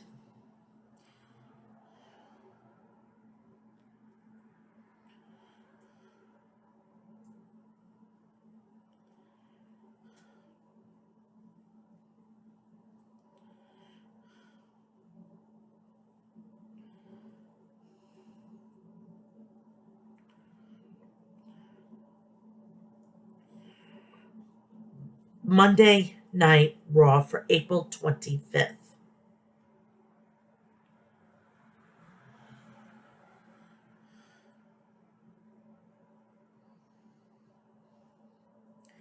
Monday Night Raw opens with Riddle in the ring, which is surrounded by most of the roster. Riddle welcomes us to the show and says tonight is a special because it's the 20th anniversary of Randy Orton's debut. We see fantastic footage of Orton's illustrious career set to the song Voices by Motionless in White. Riddle welcomes the Apex Predator, the Viper, the Legend Killer, and future Hall of Famer Randy Orton to the ring to a big pop from Knoxville fans. Orton says he appreciates the love and in fact he was born in Knoxville, Tennessee. He says it's been a long journey, lots of ups and downs, but hopes the fans aren't getting sick of him because he isn't going anywhere. He had a lot of good relationships in badass matches with guys like John Cena, The Undertaker, Shawn Michaels, Triple H, Mick Foley, and it's only because of Foley that's because of Foley that he's here right now. But there's one thing different these days. He's having more fun than ever before, and it's all because of Riddle. RK Bro hug and fans chant for them. Orton says him and the fans have had a tumultuous relationship, but if it weren't for them, he wouldn't be here either. So he thanks the fans too. Riddle says he has a surprise in store. Someone says someone who says Randy is a mentor to him, looks up to him. He's as a locker room leader, and even calls him a friend. Riddle then introduces Cody Rhodes, and Orton smiles ear to ear. Orton and Cody hug in the ring, and Riddle gets a little jealous, but they all laugh about it. Seth Rollins gets on the microphone and says, "This is all very cute." He tells Randy not to trust Cody, and he says he's trying to steal the spotlight again. Rollins says, "Not everything is about Cody. Believe it or not, tonight specifically is about Randy Orton. It's been a hell of a 20 years. But let's be honest, Orton's best years are behind him. He is not the future. Neither is Cody. The next generation won't be inspired by a bro, a nightmare, or a viper. They're going to be inspired by a revolutionary like him." Ezekiel speaks up and gets in the ring, and I don't know what the fuck is he doing. This absolutely doesn't make sense whatsoever. I thought it would be somebody else getting involved. I have no idea why they put him involved, but it's WWE, and we're just here for the ride, unfortunately. Ezekiel speaks up and gets into the ring. He says he wants to congratulate Randy and introduce himself.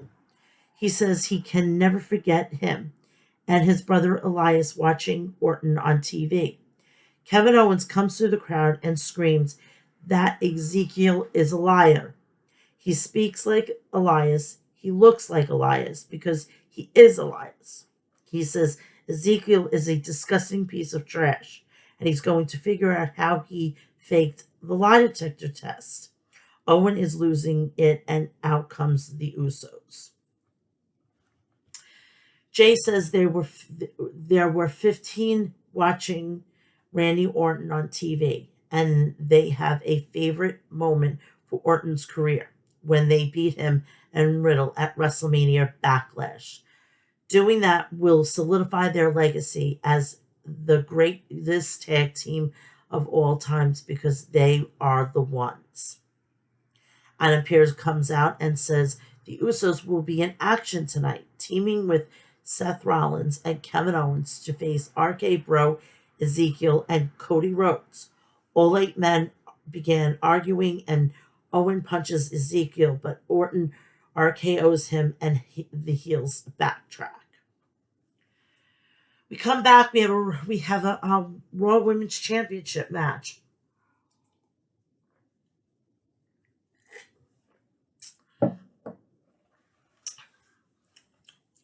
Bianca Belair versus Sonya Deville. They lock up. Bianca drops Deville with a shoulder, and she rolls outside. Sonya drags Bianca under the bottom rope, and they brawl around for a second before Blair tosses her over the announce desk. Sonya gets counted out, but she rips the microphone away from the announcer and says, "That's not happening. They can restart the match right now with no countouts." Blair comes out and batters Deville with forearms, but gets run into the apron and then tossed into the barricade. Belair lifts Deville up, but Sonya grabs the hair to get off. Belair slings Deville over the barricade using her own hair. She goes to get Deville, but gets hit in the gut with a chair. Deville hits her again, and the referee calls for the bell. Sonya again stops Mike Rome from making the announcement. She says Belair cheated first by using her hair. She leveled the playing field. She has the match restarted again, this time no disqualification and no countouts. Deville waves to the back, and out comes Carmella and Queen Zelina down to the ring as we head to the break. We're back with Carmella is holding Belair, allowing Deville to hit her. Bianca knocks Carmella off and hits Sonya with a spinebuster, Triple H style. Deville is getting pummeled when Zelina returns and attacks Bianca. Deville sends Belair to the corner and whips Zelina at her, but Bianca shoots her over the ropes to the floor. Belair sends Carmella over as well, then lifts Deville for a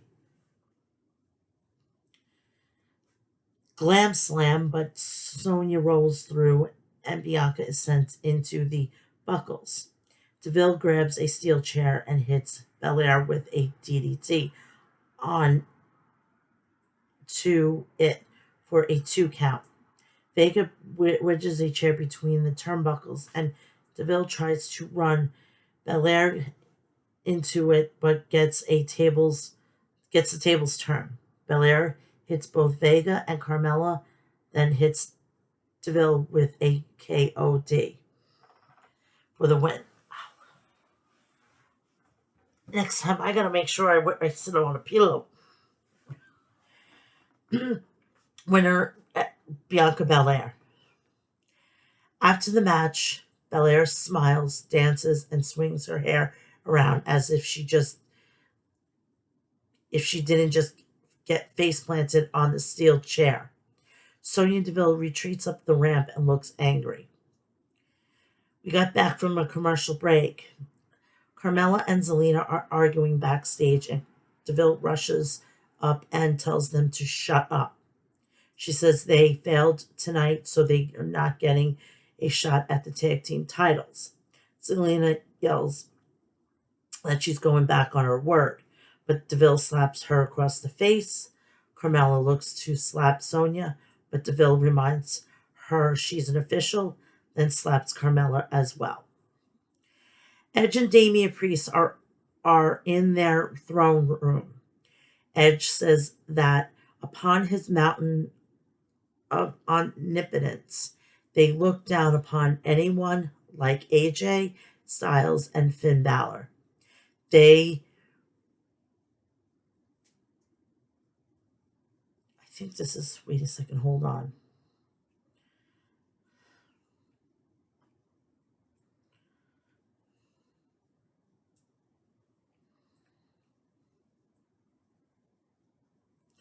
Yeah, I'm in the right way. I don't understand what the hell was going on here. Let me get back. Let me get back.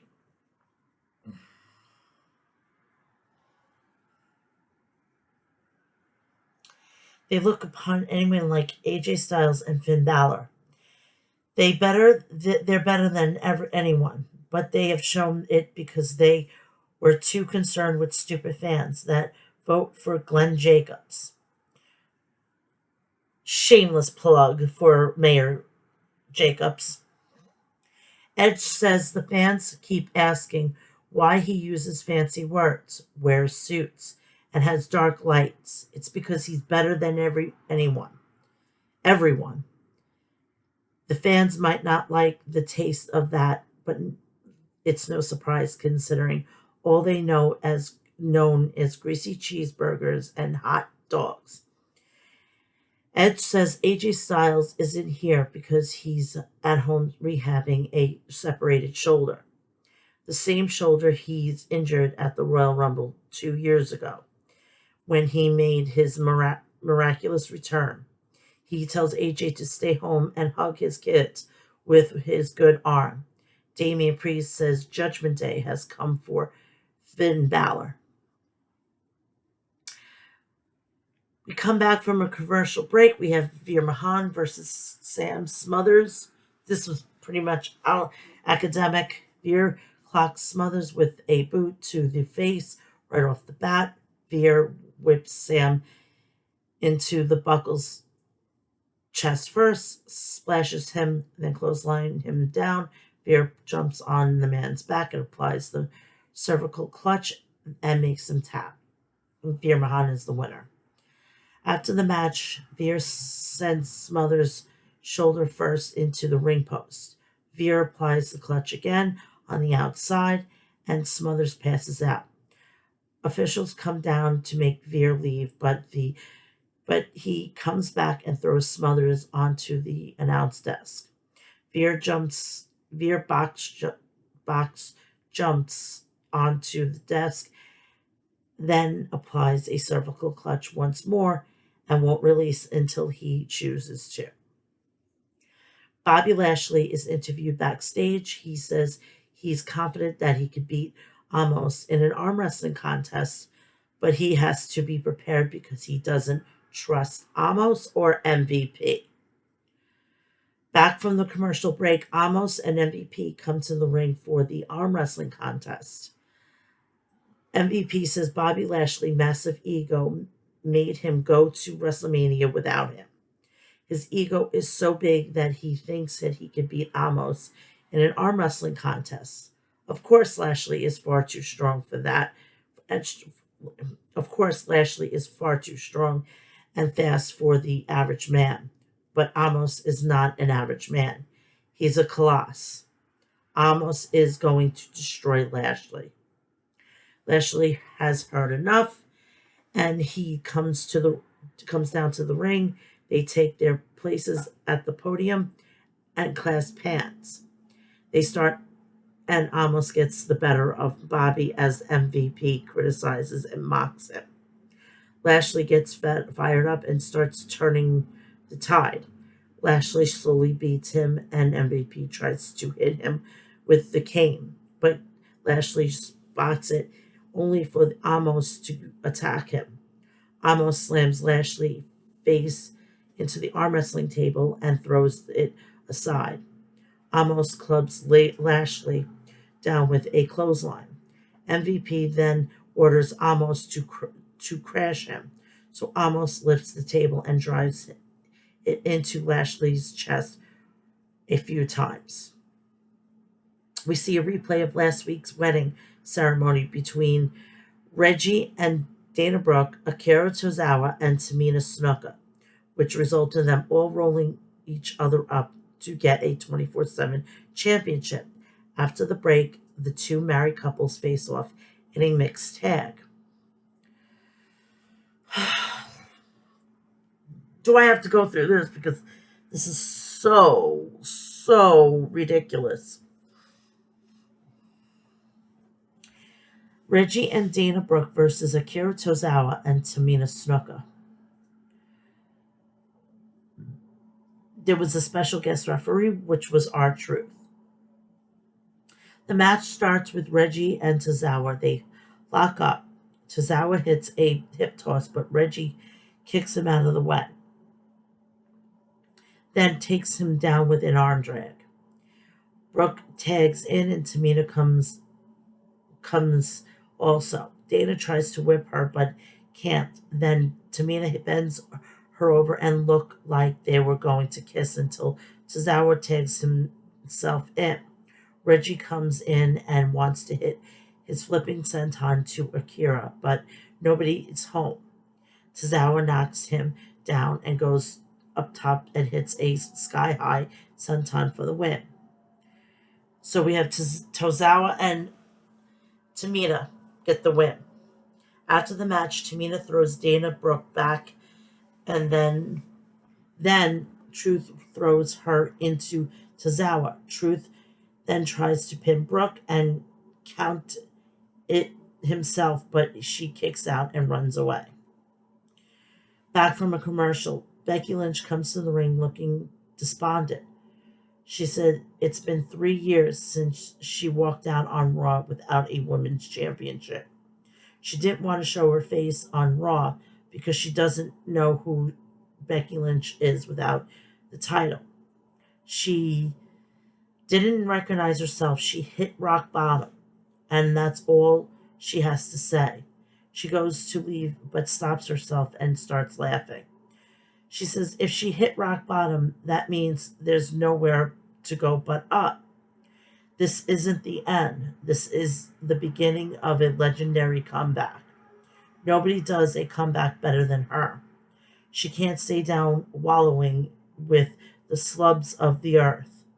She's like an arrow that has been pulled back so she can shoot into the heights unknown. And us fans get to watch her get back to her precious. She'll be champion again, and she'll hold it forever, and nobody will beat her. Not Bianca Belair, not Tamina, not Natalya, nobody. Becky Lynch is interrupted by someone we haven't seen in a very long time, Asuka. The fans chanted her name, and she dances. Asuka speaks in Japanese, then says, I will stop you because no one is ready for Asuka. She dances and throws the microphone away, then flicks Lynch's on the nose. Becky swings for her, but Asuka ducks. Then she swings, but Lynch avoids it and gets out of the ring. The Street Profits are backstage, and Dawkins says, respect to Randy Orton. Forward talks about his wife, Bianca Belair, defending the Raw Women's Championship in her hometown. They discuss the main event and debate who will win the big tag team match, but it doesn't matter who wins tonight or at Backlash because they are next. Finn Balor versus Damian Priest. They lock up. Balor grabs a headlock, but Priest shoots him off and hits a shoulder tackle.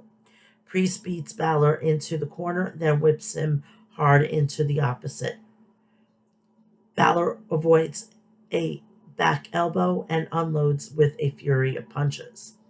Balor clotheslines Priest over the ropes, but Damian immediately drags Balor out under the ropes. Priest hits Balor with a crucifix onto the apron. Back live after the commercial, Priest sends Finn to the corner but eats a boot. Balor hits a running forearm, then another. Balor trips Priest over and hits a double stomp, then stares at Edge. Priest lifts him up, but Balor slides off the shoulders and hits an elbow drop. Priest gets a kick in the ribs and caught with a sling blade. Balor hits a roll-up for a 2 count and lands an enziguri. Balor goes up top, but Priest grabs him by the throat and hits a chokeslam. Priest hits a reverse STO for the win. Priest picks up the win.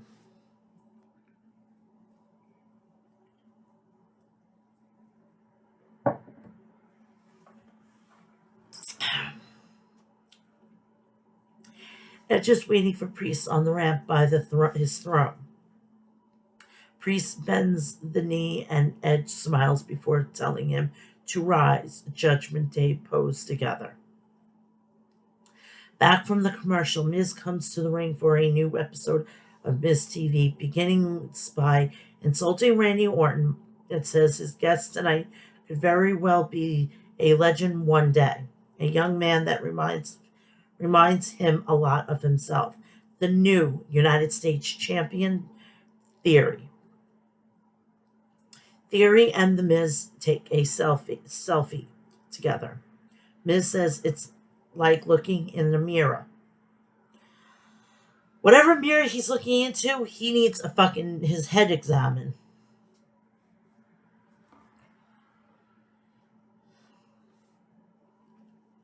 He said he had to earn the in. The Miz, but Theory will get there eventually. Theory says Mr. McMahon has been very clear about his name, and it's just Theory. Miz says nobody has brought prestige to the United States Championship in, maybe 12 years. Theory says Miz was United States champion 12 years ago, and he was amazing. Theory says he's going to live up to those standards and prove why he's the best investment Mr. McMahon has ever made.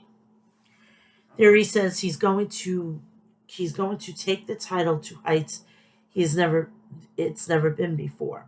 And sure, he's the youngest United States champion in history, but he's going to be remembered as the champion.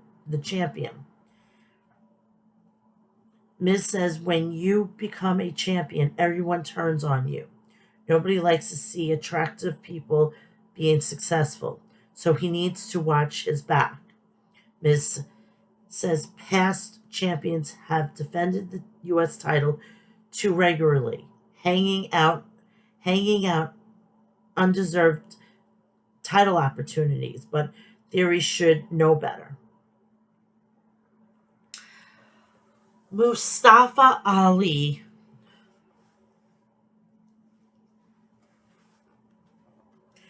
comes down to the ring. The fans chant welcome back, but Miz stops Ali from speaking and says, "You still work here?" Theory says, "Aren't you the guy who took his ball and went home?" Miz asked if he may be Mufasa's Ali's younger brother.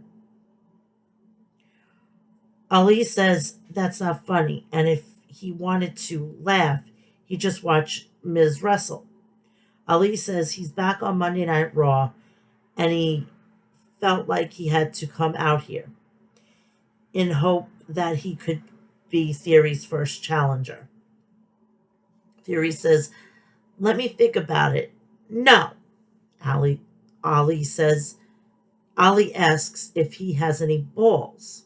Ali says, Theory is running from challenges as if his name is The Miz. Theory builds up Miz, and Miz says he sees what Ali is trying to do, but he can't just book matches around here.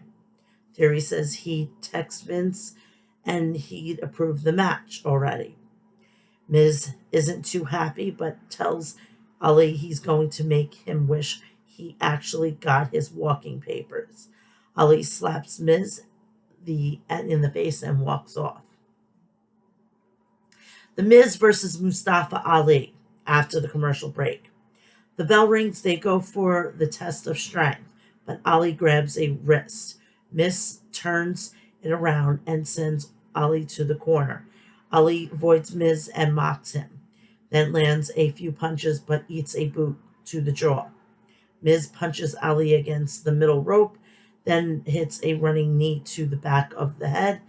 Miz grabs a sleeper and holds Ali down for a minute.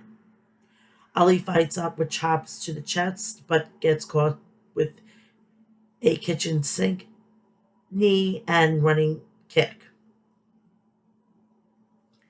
Miz beats Ali in the corner and chops him hard.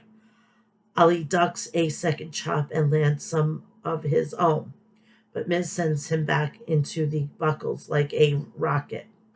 Miz lands some of the it kicks, but misses the last one, and Ali connects with a spinning heel kick. Mustafa hits a running drop kick, then chops Miz in the corner again. Ali avoids Miz running at him and hits a rolling neck breaker for a 2 count.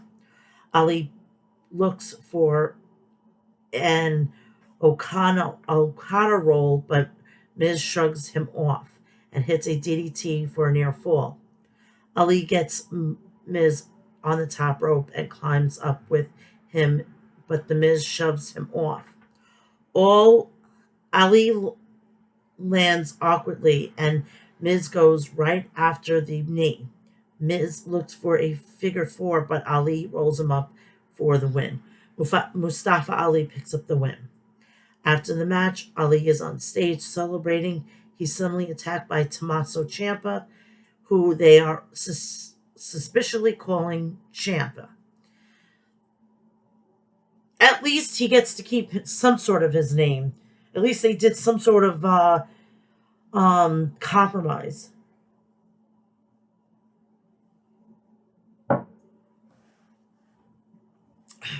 Come back from a break.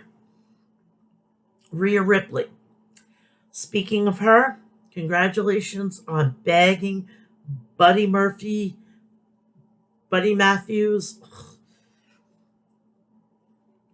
You're lucky, girl. Lucky. Is interviewed backstage. She said she attacked Liv Morgan last week because she has finally come to her senses. When she first came to Raw, she became the women's champion on her own. Since she saddled herself with partners and been stuck in tag team division, she's done carrying anyone else. Liv Morgan attacks Ripley and they're pulled apart. Alpha Academy are backstage, arguing with Kevin Owens and Seth Rollins. Interrupt them. Gable calls Owens a B student, and he gets angry and tells them to leave. Rollins says him and Owens need to prepare for their big match tonight, but Owens says he hasn't forgiven him last week. Last week he fought his heart out for Rollins, but he insulted him. They get interrupted by the Usos, who tell them they need to stop arguing and get on the same page because they don't want to be on the bad side of the bloodline. We come back. Owens, Amos, and MVP are interviewed backstage, and MVP says Lashley didn't win tonight. The arm wrestling contest was about brawn. It was about brains. It wasn't about brawn, it was about brains. They proved Lashley doesn't have any. Amos officially challenges Lashley to a match at WrestleMania Backlash, and he hopes Lashley can smarten up before that. Amos says there won't be much left after he's done. Main event time. Cody Rhodes, Ezekiel, and RK Bro versus Kevin Owens, Seth Rollins, and the Usos. Before the match, they can really begin. Ezekiel attacks Owens, and they all brawl. The babyface quickly cleared the ring. They go back from a commercial, and Jimmy Uso is going at it with Ezekiel. Jimmy misses a kick and gets rolled up for a 2 count. Ezekiel picks up Jimmy and hits a standing standing, spinning suplex. Ezekiel grabs a wristlock and tags Riddle, who comes in and kicks the chest. Orton tags in and stomps Jimmy, then Cody tags in and Orton holds Jimmy for Cody to kick in the corner. Cody releases suplex and Rollins tries to distract him, but it doesn't work. Cody sends Jimmy out of the ring, but Jade blind tags in and catches him with a Samoan drop. Jay grabs a headlock and Cody tries to make a tag, but gets beat down. Jimmy tags back in and teams with Jay to snap the legs open. Rollins tags in and stays in control of Cody until he misses a splash in the corner. Seth knocks Orton off the apron, but Cody drops him with a boot and tags Ezekiel. Rollins gets caught with a clothesline and Zeke wants a military press, but Rollins slides off. Riddles tags in and hits a Pele kick, followed by an exploder suplex. Rollins blocks a Broton but gets caught with a boot. Riddle goes up top for a floating bro, but Jay hits him. Rollins jumps up and grabs Riddle for an inverted suplex, and both men are down. We return from break to see Riddle catch Rollins with a floating bro, and both men are down again. Jimmy tags in and prevents Riddle from making a tag. Riddle gets held down with a sleeper, but he starts to fight up, only to get caught with a clothesline.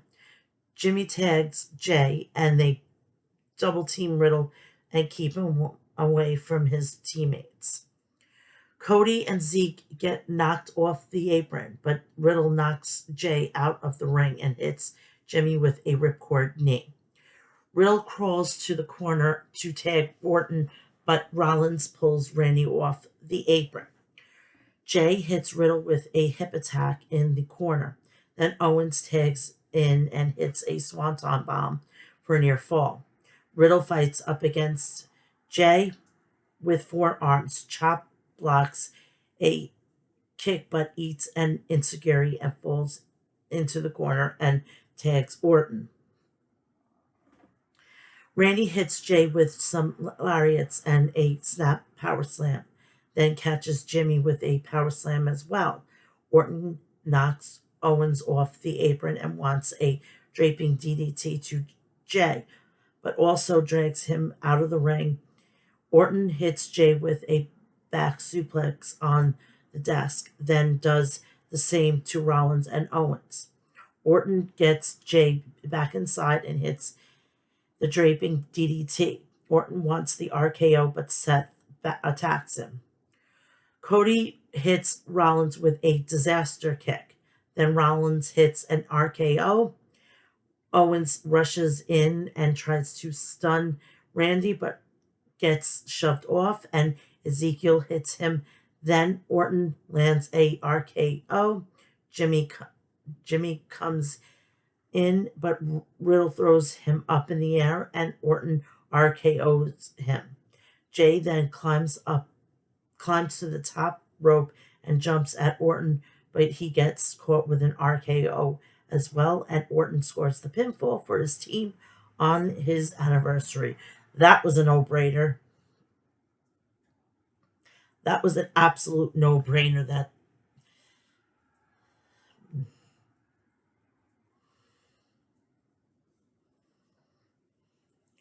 we are moving to double NXTs, the 26th edition and this past Tuesday edition.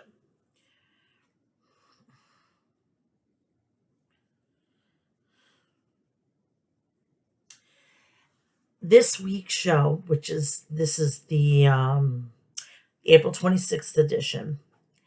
This week's show opens with Nikita Lyons making her entrance, and Wade Barrett is talking about Twitter thirst and calls her smoking hot.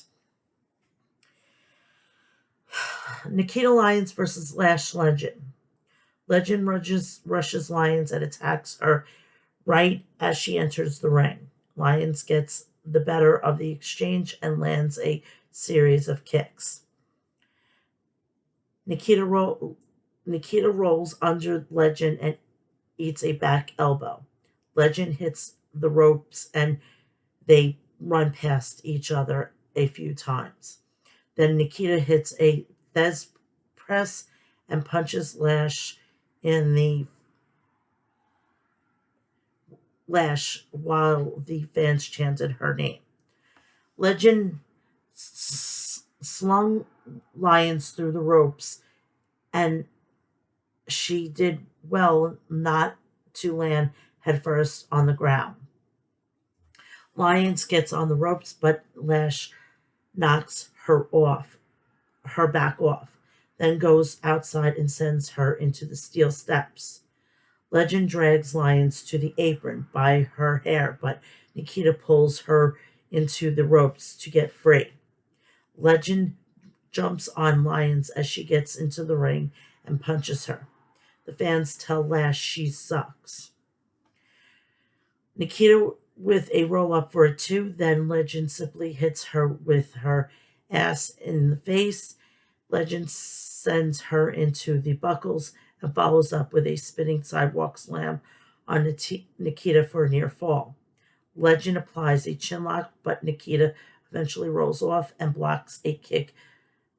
Lyons kicks the leg of Legend and knees her in the gut, then hits a suplex.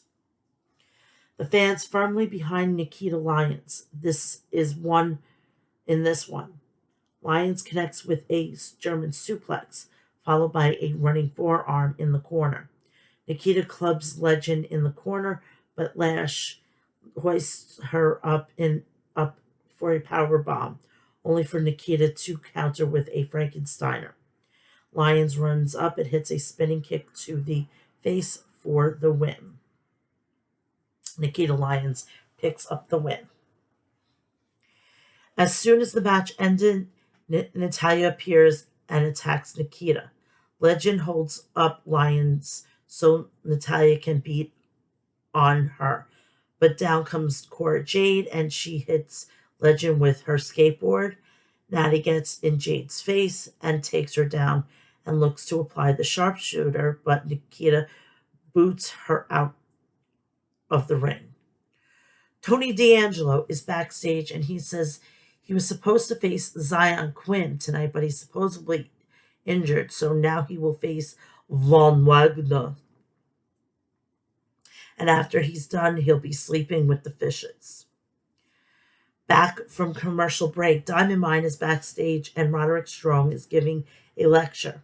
He says they've been struggling lately, but they're too good to fall apart. Like his last group, Creed Brothers have failed twice to win the big one, but they act like they're champions. Brutus interrupts him and says they didn't get pinned and the titles were stolen from them. He's kind of right. He kind of has a point. Strong says all he's hearing is excuses. They shouldn't beat as many teams as it takes to be the best. He says he's lined up opponents for them next week in order to get back on track. And the Viking Raiders walk in to frame. I seen them and it's like, you take me back. Just take me back, baby.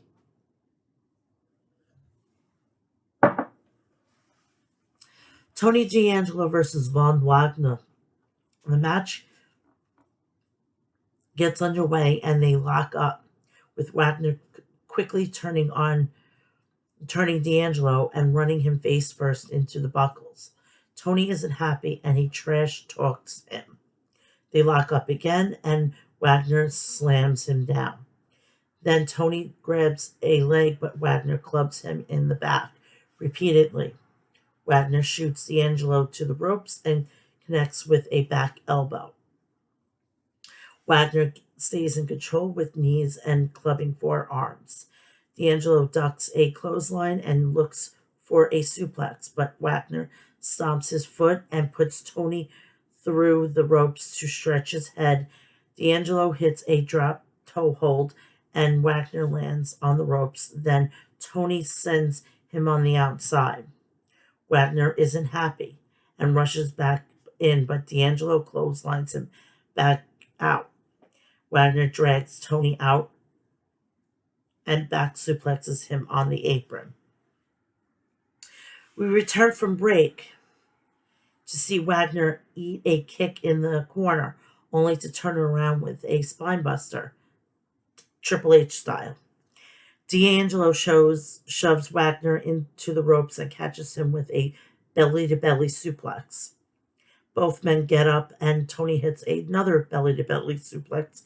They trade punches, and D'Angelo takes Wagner down for some ground and pound. D'Angelo hits an exploder suplex and runs off the ropes, but Wagner catches him with a big clothesline. Wagner signals for the end and scoops D'Angelo up onto his shoulders. Tony slides down and looks for his swinging fisherman suplex, but Wagner fights free and sends D'Angelo over the ropes, and he falls to the floor. Joaquin Wilde and Cruz del Toro, Raul Mendoza, must have read a typo, appeared at ringside and distract the referee, allowing Santos Escobar to hit Tony with a pipe in the leg. Two of Tony's goons pull Wilde and Mendoza off the apron and make them back up off the apron and make them back up. D'Angelo is hurt, but he just about beat to the 10 count, only to get caught with a running boot from Wagner. So Von Wagner picks up the victory. Roxanne Perez is in the lounge with Indy Hartwell and Persia Perota, who are telling her she did amazing to beat JCJ last week. Toxic Attraction roll up and tell her she got lucky. Roxanne says she can do it again if they want, but Mandy says she needs to be careful what she wishes for. Back from commercial break, Fallon Henley, Brooks, and Jensen are backstage, and they are all hyped up for their match against Legado del Fantasma tonight. Jensen gets distracted, so Sophia Cromwell walking past, and Brooks tells him to get his head in the fight. Nathan Frazier comes out to make his debut, but Grayson Waller attacks his opponent at ringside. Waller gets in the ring, and nobody cares about Frazier or his Willy Wonka haircut. He said this is his NXT, and he doesn't need Sanga. He does what he wants when he wants. Chase University are in the crowd and chanting that he sucks, but Waller says their school is a scam. Waller says he went to one of their tailgates and their sorority girls are built like refrigerators. Bodie Hayward and Andre Chase come down to ringside, and Waller starts to back up, but Frazier comes off the top with a missile drop kick. Frazier knocks Grayson around and out of the ring, then hits one of the best suicide dives you can ever see, and you can thank Mr. Seth Rollins for training him. You really think Vince McMahon was going to allow Nathan Frazier to go to NXT, to go to AEW, knowing Seth Rollins is his teacher? There were going to be no fucking way.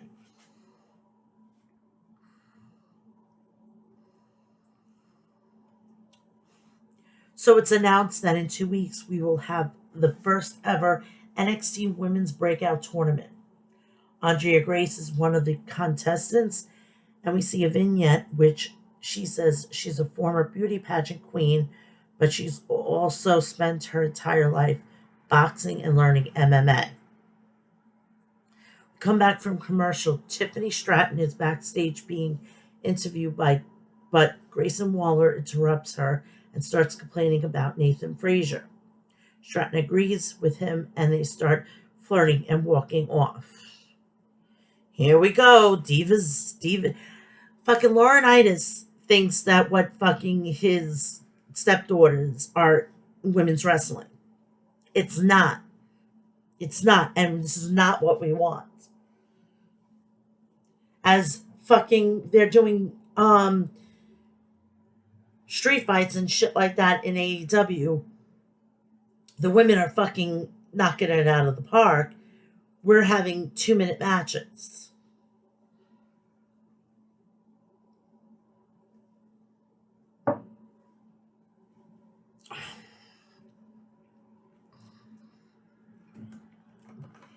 Kaden Carter and Casey Catanzaro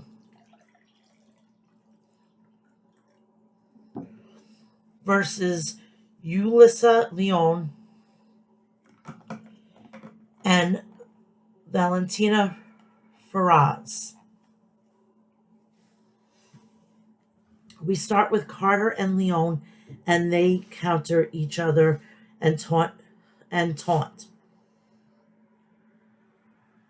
Faraz tags in, and Leon tosses her at Carter for a hurricanrana, and she rolls out. Carter comes back and drops Faraz, then mocks Leon and tags in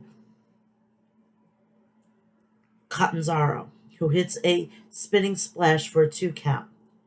Catanzaro gets caught with a triangle choke, but she fights free, then hits a springboard crossbody. Carter tags back in and teams with Katie to drop Faraz for a 2 count. Carter keeps Faraz isolated and tags in Catanzaro for a tope and another 2 count. Casey applies a submission and keeps Faraz grounded. Yulisa fights up and ducks a clothesline to make the tag. Carter is legal as well, and she gets caught with a series of clotheslines and missile drop kicks. Leon drops Carter, then a military presses Faraz in onto her for a 2 count. Catanzaro sends Leon out of the ring, and Faraz rolls up for a 2 count. Carter knocks Faraz away and looks to make a tag, but Casey is nowhere to be found. Faraz applies a Black Widow submission, but willfully gives it up and tags Leon. She misses a springboard moonsault, and Casey suddenly appears to hit a 450 splash and score the pin. Winners Katie Carter and Casey Catanzaro. Brooks Jensen is down backstage, and officials are checking on him. Briggs appears, and Jensen says he got jumped. Briggs storms off furious. We get back from a commercial break. We get a video of Kaylee Ray in which she talks about going back and resurrecting the past, as she is now Alba Fry. They better have paid her a lot of fucking money to give up Kaylee Ray. Legado del Fantasma versus Josh Briggs and Fallon Henley. Briggs and Henley attack Legado before the bell, and fans boo. They clear the ring, and then the match gets underway for real, with Elektra and Fallon. Lopez tags Wild, and in comes Briggs with clothesline. Briggs tags in Mendoza in as well, and throws him into Wild. Briggs and Henley team up, hit uppercuts to Wild and Lopez. Wild jumps at Briggs and gets caught, only for Mendoza to attack Briggs from behind. Robert Stone appears at ringside and tells the announcers that Von Wagner attacked Brooks Jensen because he looked at Sophia Cromwell earlier. Legado isolate Briggs in their corner and make lots of tags to beat him down.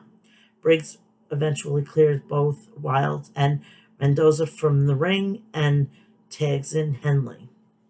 Fallon runs over Lopez with clotheslines and a heel kick. Lopez hits her away and tags Wilde, so Briggs comes in as well and hits a shoulder tackle. Briggs knocks off Mendoza off the apron and slams Wilde. Lopez and Henley start brawling and spill out of the ring, and they just fight off. Briggs hits Wilde, and Mendoza tags in to hit a springboard dropkick. Legado hits a Russian leg sweep. Insecurity for the win. Legado del Fantasma picks up the victory. Natalya and Lash Legend interviewed backstage. Nani says Cora Jade is too young and stupid to get the message 2 weeks ago. Natalya says it's fitting that next week is called Spring Break-In because she's going to break Cora's legs. She said she's putting the whole division on notice, but one woman she noticed herself was Lash Legend. Lash says Natalya is a legend, and she's teaming up with her next week, and they are going to win. We come back from another commercial break. Solo Sikoa versus Trick Williams. Grimes is on commentary for this one. The match gets underway, and Solo grabs a wrist lock, but Trick kicks him in the gut. Williams sends Sikoa shoulder first in the ring post, then 4 more times, targeting Dakota's taped shoulder. Sikoa shoots Trick off and hits a shoulder tackle, and then another, and a body slam. Sikoa grabs a submission, but Trick shrugs him off and kicks him down. William hits a body slam of his own, then catches Solo with a drop kick for a 2 count. Trick lands some shots, but Solo isn't affected and hits a back suplex. Sikoa hits a series of forearms and splashes in the corner. Then another Solo lands a Samoan drop and goes up top for a Uso splash for the win. Solo Sikoa wins. Grimes gets in the ring and comes face to face with Sikoa. Hayes runs in and Sikoa tries to super kick him, but Hayes avoids it and Grimes eats it. Edris Enofi and Malik Blade are backstage getting ready for an upcoming match. Blade isn't confident, so Enofi gets him all riled up and ready to go. Back from a commercial break, we have Legado del Fantasma are backstage and very happy with their win tonight. Santos Escobar tells he proved that Tony D'Angelo is a lowlife and a liar, because last week he tried to say the 2 suited goons weren't his. Tonight he got a taste of his own medicine because no one messes with Santos Escobar. The Viking Raiders versus Edris Enofi and Malik Blade. Ivar starts against Blade and drops him immediately. Enofi and Eric tag in, and the Viking Raiders the Vikings force Edris to the corner and screens in his face. Eric grabs a wrist and shoots Enofi off. He attempts a back drop, but Edris jumps on his back and stands for a second. Blade tags back in and hits a big boot, while Enofi connects with a spinning elbow. Eric drops Edris with a forearm and tags Ivar, who backs Edris into the corner and wildly elbows him repeatedly. Eric tags back in and keeps Edris isolated. Ivar tags back in and grabs Edris, but he rolls away and tags Blade, who hits a running forearm and drop kick. Blade connects with a clothesline against the ropes. and dives at Ivar but gets caught. NFE comes off the top with a crossbody to drop Ivar, who is still holding Malik. Blade sends Ivar to the corner and tries to whip Idris at him, but Ivar hits a seated senton. Ivar hit Ivar with seated senton. Ivar with a back body drop to Idris. Then Eric joins Ivar so they can hit a double team power bomb and score the pinfall. The Viking Raiders pick up the victory. After the match, the Vikings offer NFE and Blade a handshake, and they accept. The Cree brothers come out to the stage and stare down the Viking Raiders. Wesley is shown on the beach. He says it's a long journey back to NXT. Team titles, but when they were taken from him without losing it, it really hurts. He won't forget his past, but he's moving forward. He could bitch and complain or knuckle up and could take control of his own destiny. We come back. Tony D'Angelo was interviewed backstage. He says Santos Escobar isn't the Don of NXT. He is. Santos thinks he's a tough guy with a little crew. Well, he called in his crew. Tony introduces his two goons, whose names I didn't even remotely catch, but they're as cliche as you might imagine. D'Angelo says next week they're going to talk things out with Legado. Roxanne Perez versus Mandy Rose. They lock up. Mandy gets forced back to the ropes where the referee forces the break. They exchange holds and Perez hits a tilt-a-whirl into a pin for a 2 count. Mandy is annoyed, but Roxanne hits a crucifix pin for a near fall. Mandy backs her up and pokes her in the face, so Roxanne bites her finger. Roxanne with a roll-up for a 2. Then Rose tosses her out of the ring. Mandy goes out, but Roxanne slams the same hand into the steel steps. Come back from commercial. Rose is back in control of Perez. Roxanne fires back, but Mandy beats her into the corner and throws her. Mandy hits a catapult into the ropes, then allows Perez to fall onto her knees. Rose body slams Perez and taunts the fans while Toxic Attraction applauds. Perez fire back with a boot and knocks Mandy in the corner where she hits a running forearm. Roxanne with a Russian leg sweep, then a standing handspring splash for a 2 count. Roxanne wants a code red, but Rose blocks it, so changes to an arm drag. Perez with a crossbody for a 2 count, then attempt another pinfall to no avail. Mandy abruptly connects with a jumping knee for the win. Mandy Rose picks up the win. While Toxic Attraction are celebrating in the ring,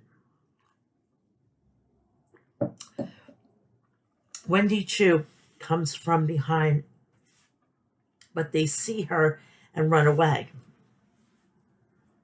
to avoid being sprayed again. Wendy smiles and Roxanne and Toxic taunt them from the ramp. Wendy pulls out a big red button and presses it, which drops a net on the 3 girls. Remember when Shawn Michaels and Triple H did that? Well, actually, it was Vince. On what was supposed to be Shawn and Triple H.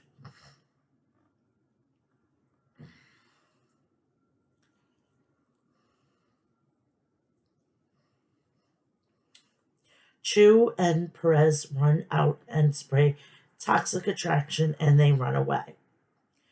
After the break, Joe Gacy comes to the ring. He says, in our journey, we've become so far in making the world a more accepting, inclusive place.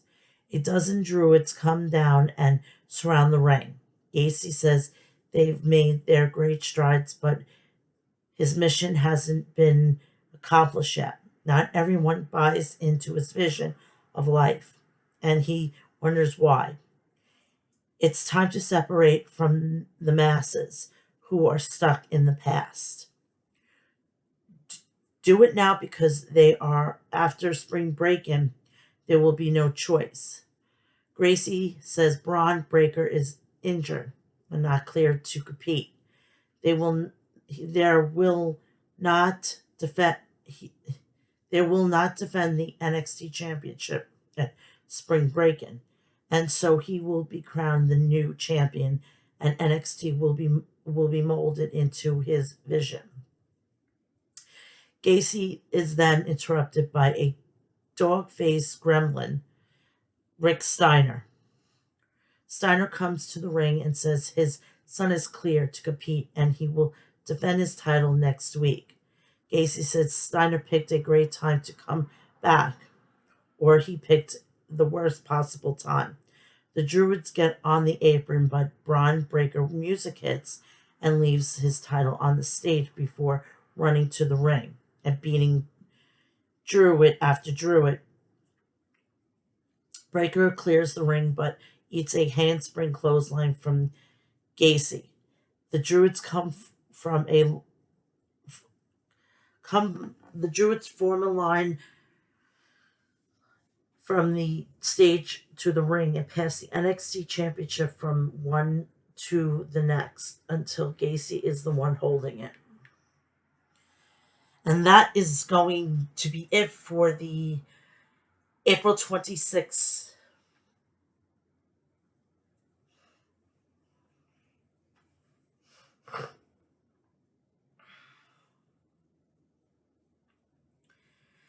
This is spring break-in.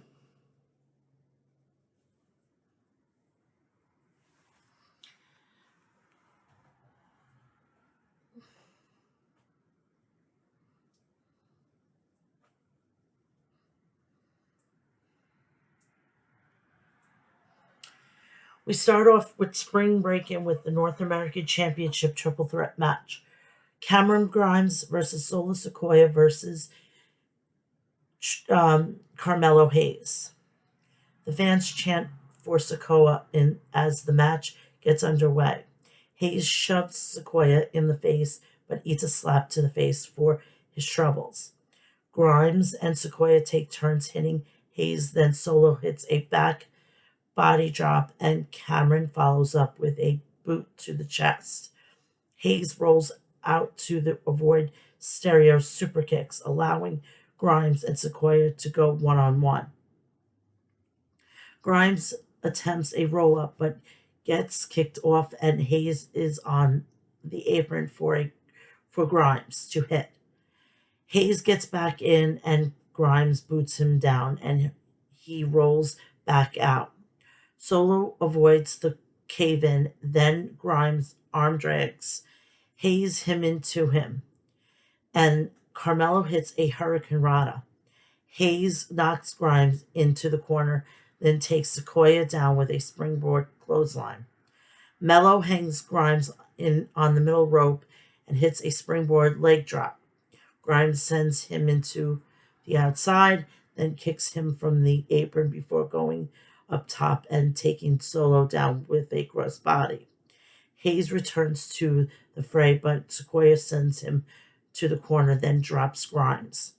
Hayes intercepts a running Sikoa with a Hurricane Rana. Then Grimes catches him with a spinning crossbody for a near fall. Come back from a commercial break, we see Hayes trash-talking Sikoa. Grimes rushes in and goes back and forth with Mello, but Sikoa drops Cameron with a super kick. Solo knocks Hayes onto the corner and clotheslines him. Hayes boots Sikoa away, climbs the rope, and then Grimes leaps Sikoa's shoulders and grabs Mello for a suplex. All three men get to their feet and trade punches. Grimes grabs Hayes for a power bomb, but Sequoia super kicks him and flips over so that Hayes hits a code red. Sequoia knocks Hayes down in the corner, then hangs Grimes in a tree of woe over him and hits a hip attack to both. Sequoia hits Grimes with a released German suplex. The power bomb Hayes on then powerbombs Hayes onto Grimes. Sequoia grabs Hayes and hits a spinning STO for a near fall thanks to Grimes. The fans are disappointed. Sequoia needs Grimes to go to the outside and scales the ropes. Grimes hits a insecurity to Sequoia from the apron, then goes up top. Grimes leaps at Hayes, but nobody's home. Grimes hits both Hayes and Sequoia, then catches Carmelo for a slam near fall. Grimes looks for the cave-in, but Hayes counters with a recoil for a near fall. Hayes goes on top and jumps, but Sequoia catches him with a super kick. Sequoia goes on top and hits Grimes with a Uso splash and covers, but Hayes breaks it up, and the CWC is electric. Hayes counters Sequoia, then jumps at him, but gets caught on his shoulders. Solo wants a Samoan drop, but Grimes comes off the top and hits both with the cave-in and wins. Cameron Grimes retains. We see a video of Mandy Rose going to a tanning salon earlier today. While she's in the tanning bed, Wendy Chu snuck in and stole her clothes and changed the timer so that she got burnt. Mandy emerges and Toxic Attraction are horrified. Rose screams and then she sees her reflection. Nathan Frazier is backstage for an interview. He says Grayson Waller has a strong Twitter game but doesn't care a whole lot about that right now. He's about to make his NXT debut, and this is a moment he's been waiting for his entire life. It's like all of his Christmases and birthdays rolled into one. I don't think you should go that far, Mr. Frazier.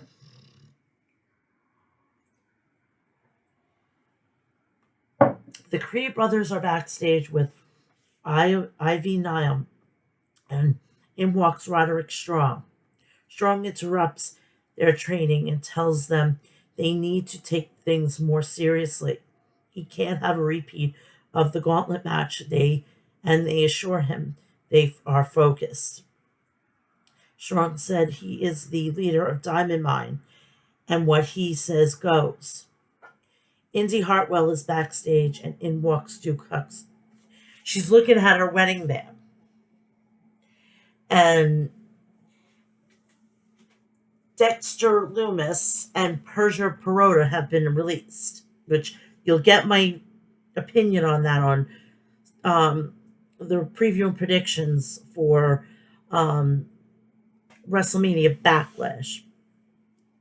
I'm just pissed off at the whole situation, and I'm not going to, get into it tonight or today, whatever, during this, because I will be on here for 10 more hours. So I want to get through this, and I want to upload. I want to get this all tagged and whatnot, and then I can relax for the evening because I got to start getting ready and getting ready to go to my appointment that I have at 7:30. Both of them look sad. Both of their partners were released this past week. They stand quietly for a moment. Then Hudson moves in for a kiss. And she says, "Oh, hell no." And he shouts back, "You wish." And they both walk off. Grayson Waller versus Nathan Frazier. The match gets underway and they lock up, with Waller flinging Frazier across the ring. They lock up again, and this time Waller takes him down. But they stay locked and climb back up. Waller forces Frazier to the corner, but Nathan climbs the rope and hits an arm drag. Frazier grabs a side headlock and then shoots Waller off and leaps over him, ducks him, and hits a drop kick. Frazier takes Waller down with a headlock. Frazier fights up and hits a body slam. Frazier slides under Waller and hits a drop kick from the middle rope. Waller spills out of the ring and Frazier looks to hit a dive to the outside, but Grayson runs in. Waller gets a deck chair from the stage and lays down, mocking Frazier, who gets very angry and chases him back into the ring. Frazier gets attacked as he re-enters the ring. Waller takes his time stomping Frazier down, but suddenly Chase University appear in the crowd and chant, "Waller sucks." Frazier knocks Waller into the corner, then looks for a springboard, but Waller trips him and tumbles to the floor. Waller pretends he's going to dive, but slides under the rope and clothesline Frazier. Waller grabs a beach ball and pops, and the fans and pops. I think it's a little tongue in cheek because when they used to bring beach balls to WWE events, that's what freaking Cesaro did. So I think it's a play on situation. Back from commercial, we see Frazier sending Waller to the outside. Waller dives back through the ropes and catches Frazier with a big leg lariat. Then a powerbomb for a near fall. Waller goes to the corner and stomps up the band. Then looks for a curb stomp, but Frazier avoids it. Yeah, because he's trained by Seth Rollins, so he is going to make sure he doesn't get stuck with that move.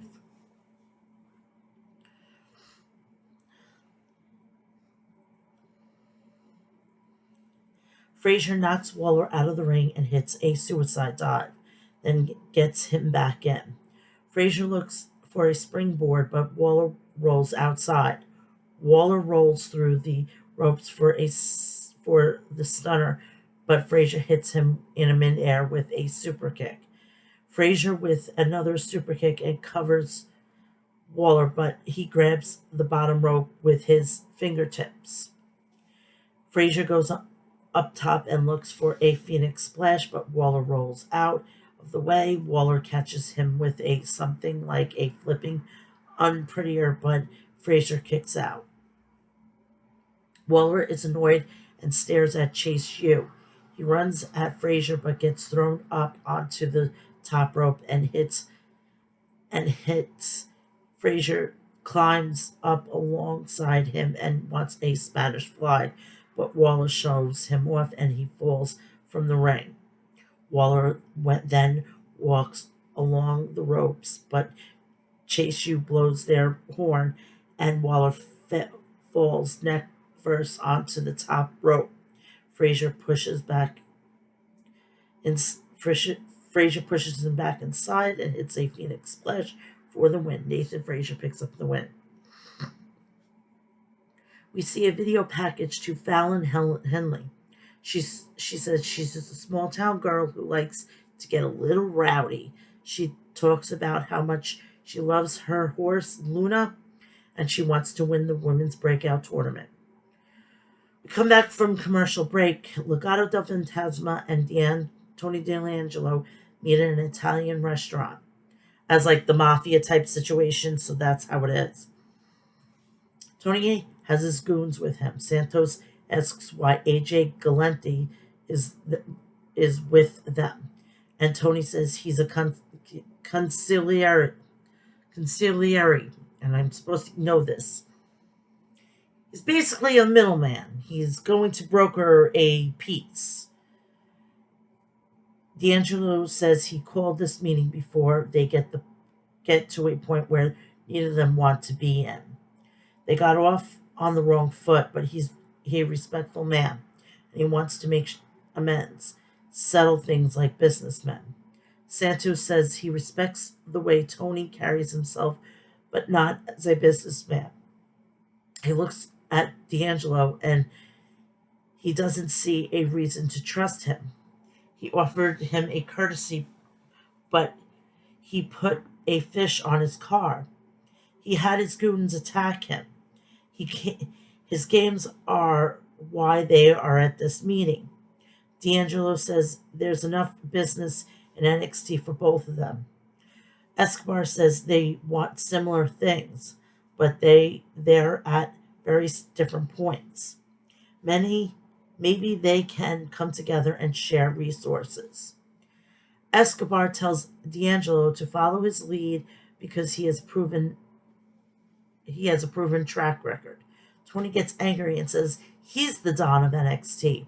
Santos says they can call a truce, and Tony apologizes for his hot-headedness. He says his consigliere reminds him that peace is what's best for the family and for business. He says he wants to make a deal, and they make a toast to a peace agreement, but there's a lot of tension. We come back from commercial break. The Viking Raiders are interviewed backstage. Eric said there's no doubt that the Cree brothers are world-class athletes, but no amount of gym training will prepare them for a fight with two grown-ass men. Pretty Deadly walk up and say they can't wait to see them beat the Creed brothers, but know that they're beating damaged goods. Ivar says they interrupted them again. If they interrupt them again, they'll see who the damaged goods are. Eric says they came to NXT with one goal in mind, but they'll be happily change the focus to them. Joe Gacy cuts a promo in which he says we are on the precipice of a new era. We should be very, very afraid of what happens if he doesn't win. But don't worry, because he will change the world tonight.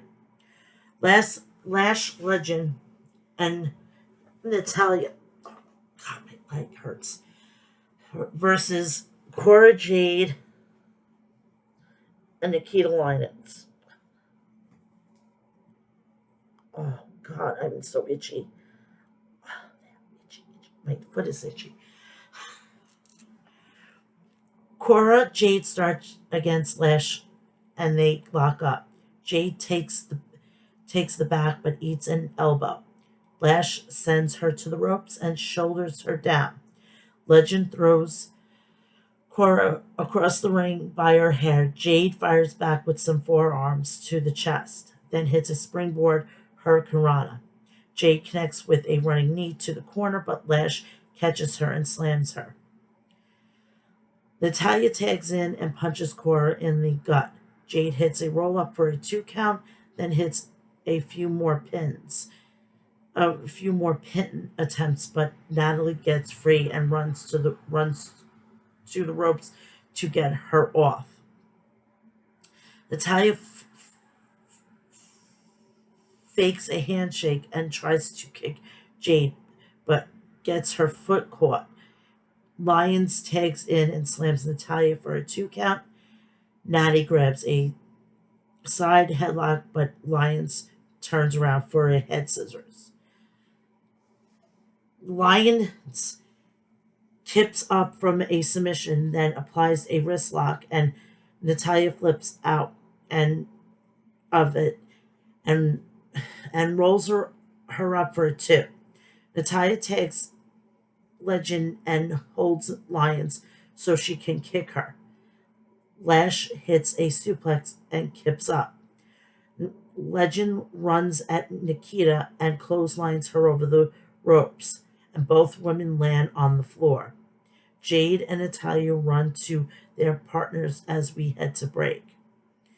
We're back and we see Natalia in the control of Cora. Natty applies a torture rack for a minute, but Jade counters with an arm drag. Natalia knocks Lyons off the apron before dropping Jade with a clothesline. Legend tags in and hits a Jade with a clothesline in the corner, then delivers some real soft knees to the gut. Natty tags back in and hits a snap suplex. Natalia walks over Cora and dances like Nikita. Jade rolls her up for a 2 count, and Natalia grabs a sleeper. Jade fights her to her feet and slings Natalia off and looks for a tag, but Natalia runs her to the corner and tags Legend. Jade knocks Legend out of the ring and crawls to her. Natalia and Lyons come in, and Nikita connects with a clotheslines and a series of kicks. Lyons knocks Legend off the apron and gets rolled up by Natty for a 2 count. Lyons knocks Natalia back and hits a flipping net breaker for a near fall. Natalia wants a sharpshooter but gets kicked off and tags Lash. Lyons eats some ground and pound from Legend. Natalia comes in, but Lyons sends her back out and hits Legend with a German suplex. Jade gets the tag and hits a senton off the top after a split-legged drop.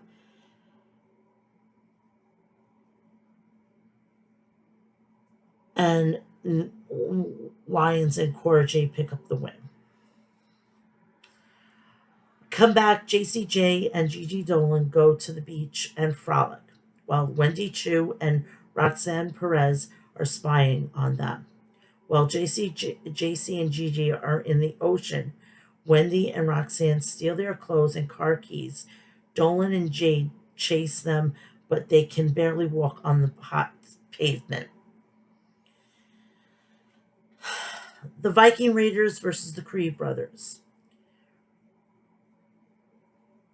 Ivar and Julius start proceedings, and Ivar shoulders him down before knocking Brutus off the apron. Eric tags in as Ivar attacks Julius, and Eric drops an incoming Brutus. The Vikings run over the Creeds for a moment and hit Julius with the Viking experience, but kicks out. That should have never been kicked out. I'm sorry. Eric rolls up for a 2, then Brutus tags in. Brutus shoulders Eric, then hits some forearms. Brutus mounts Eric and lands gorilla-like hammer blows. Brutus knocks Ivar off the apron and deadlifts a gun wrench suplex. Julius tags in and slams Brutus onto Eric for a 2 count. Brutus tags back in and judos throws Julius onto Eric. Ivar tags in as Julius sent to the outside, then he dives off the apron with a splash.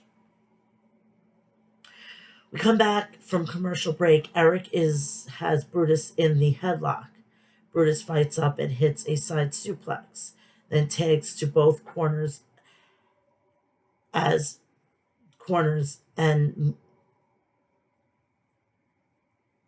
Julius shoulders Ivar, knocks Eric off the apron, then hits a chop block to Ivar.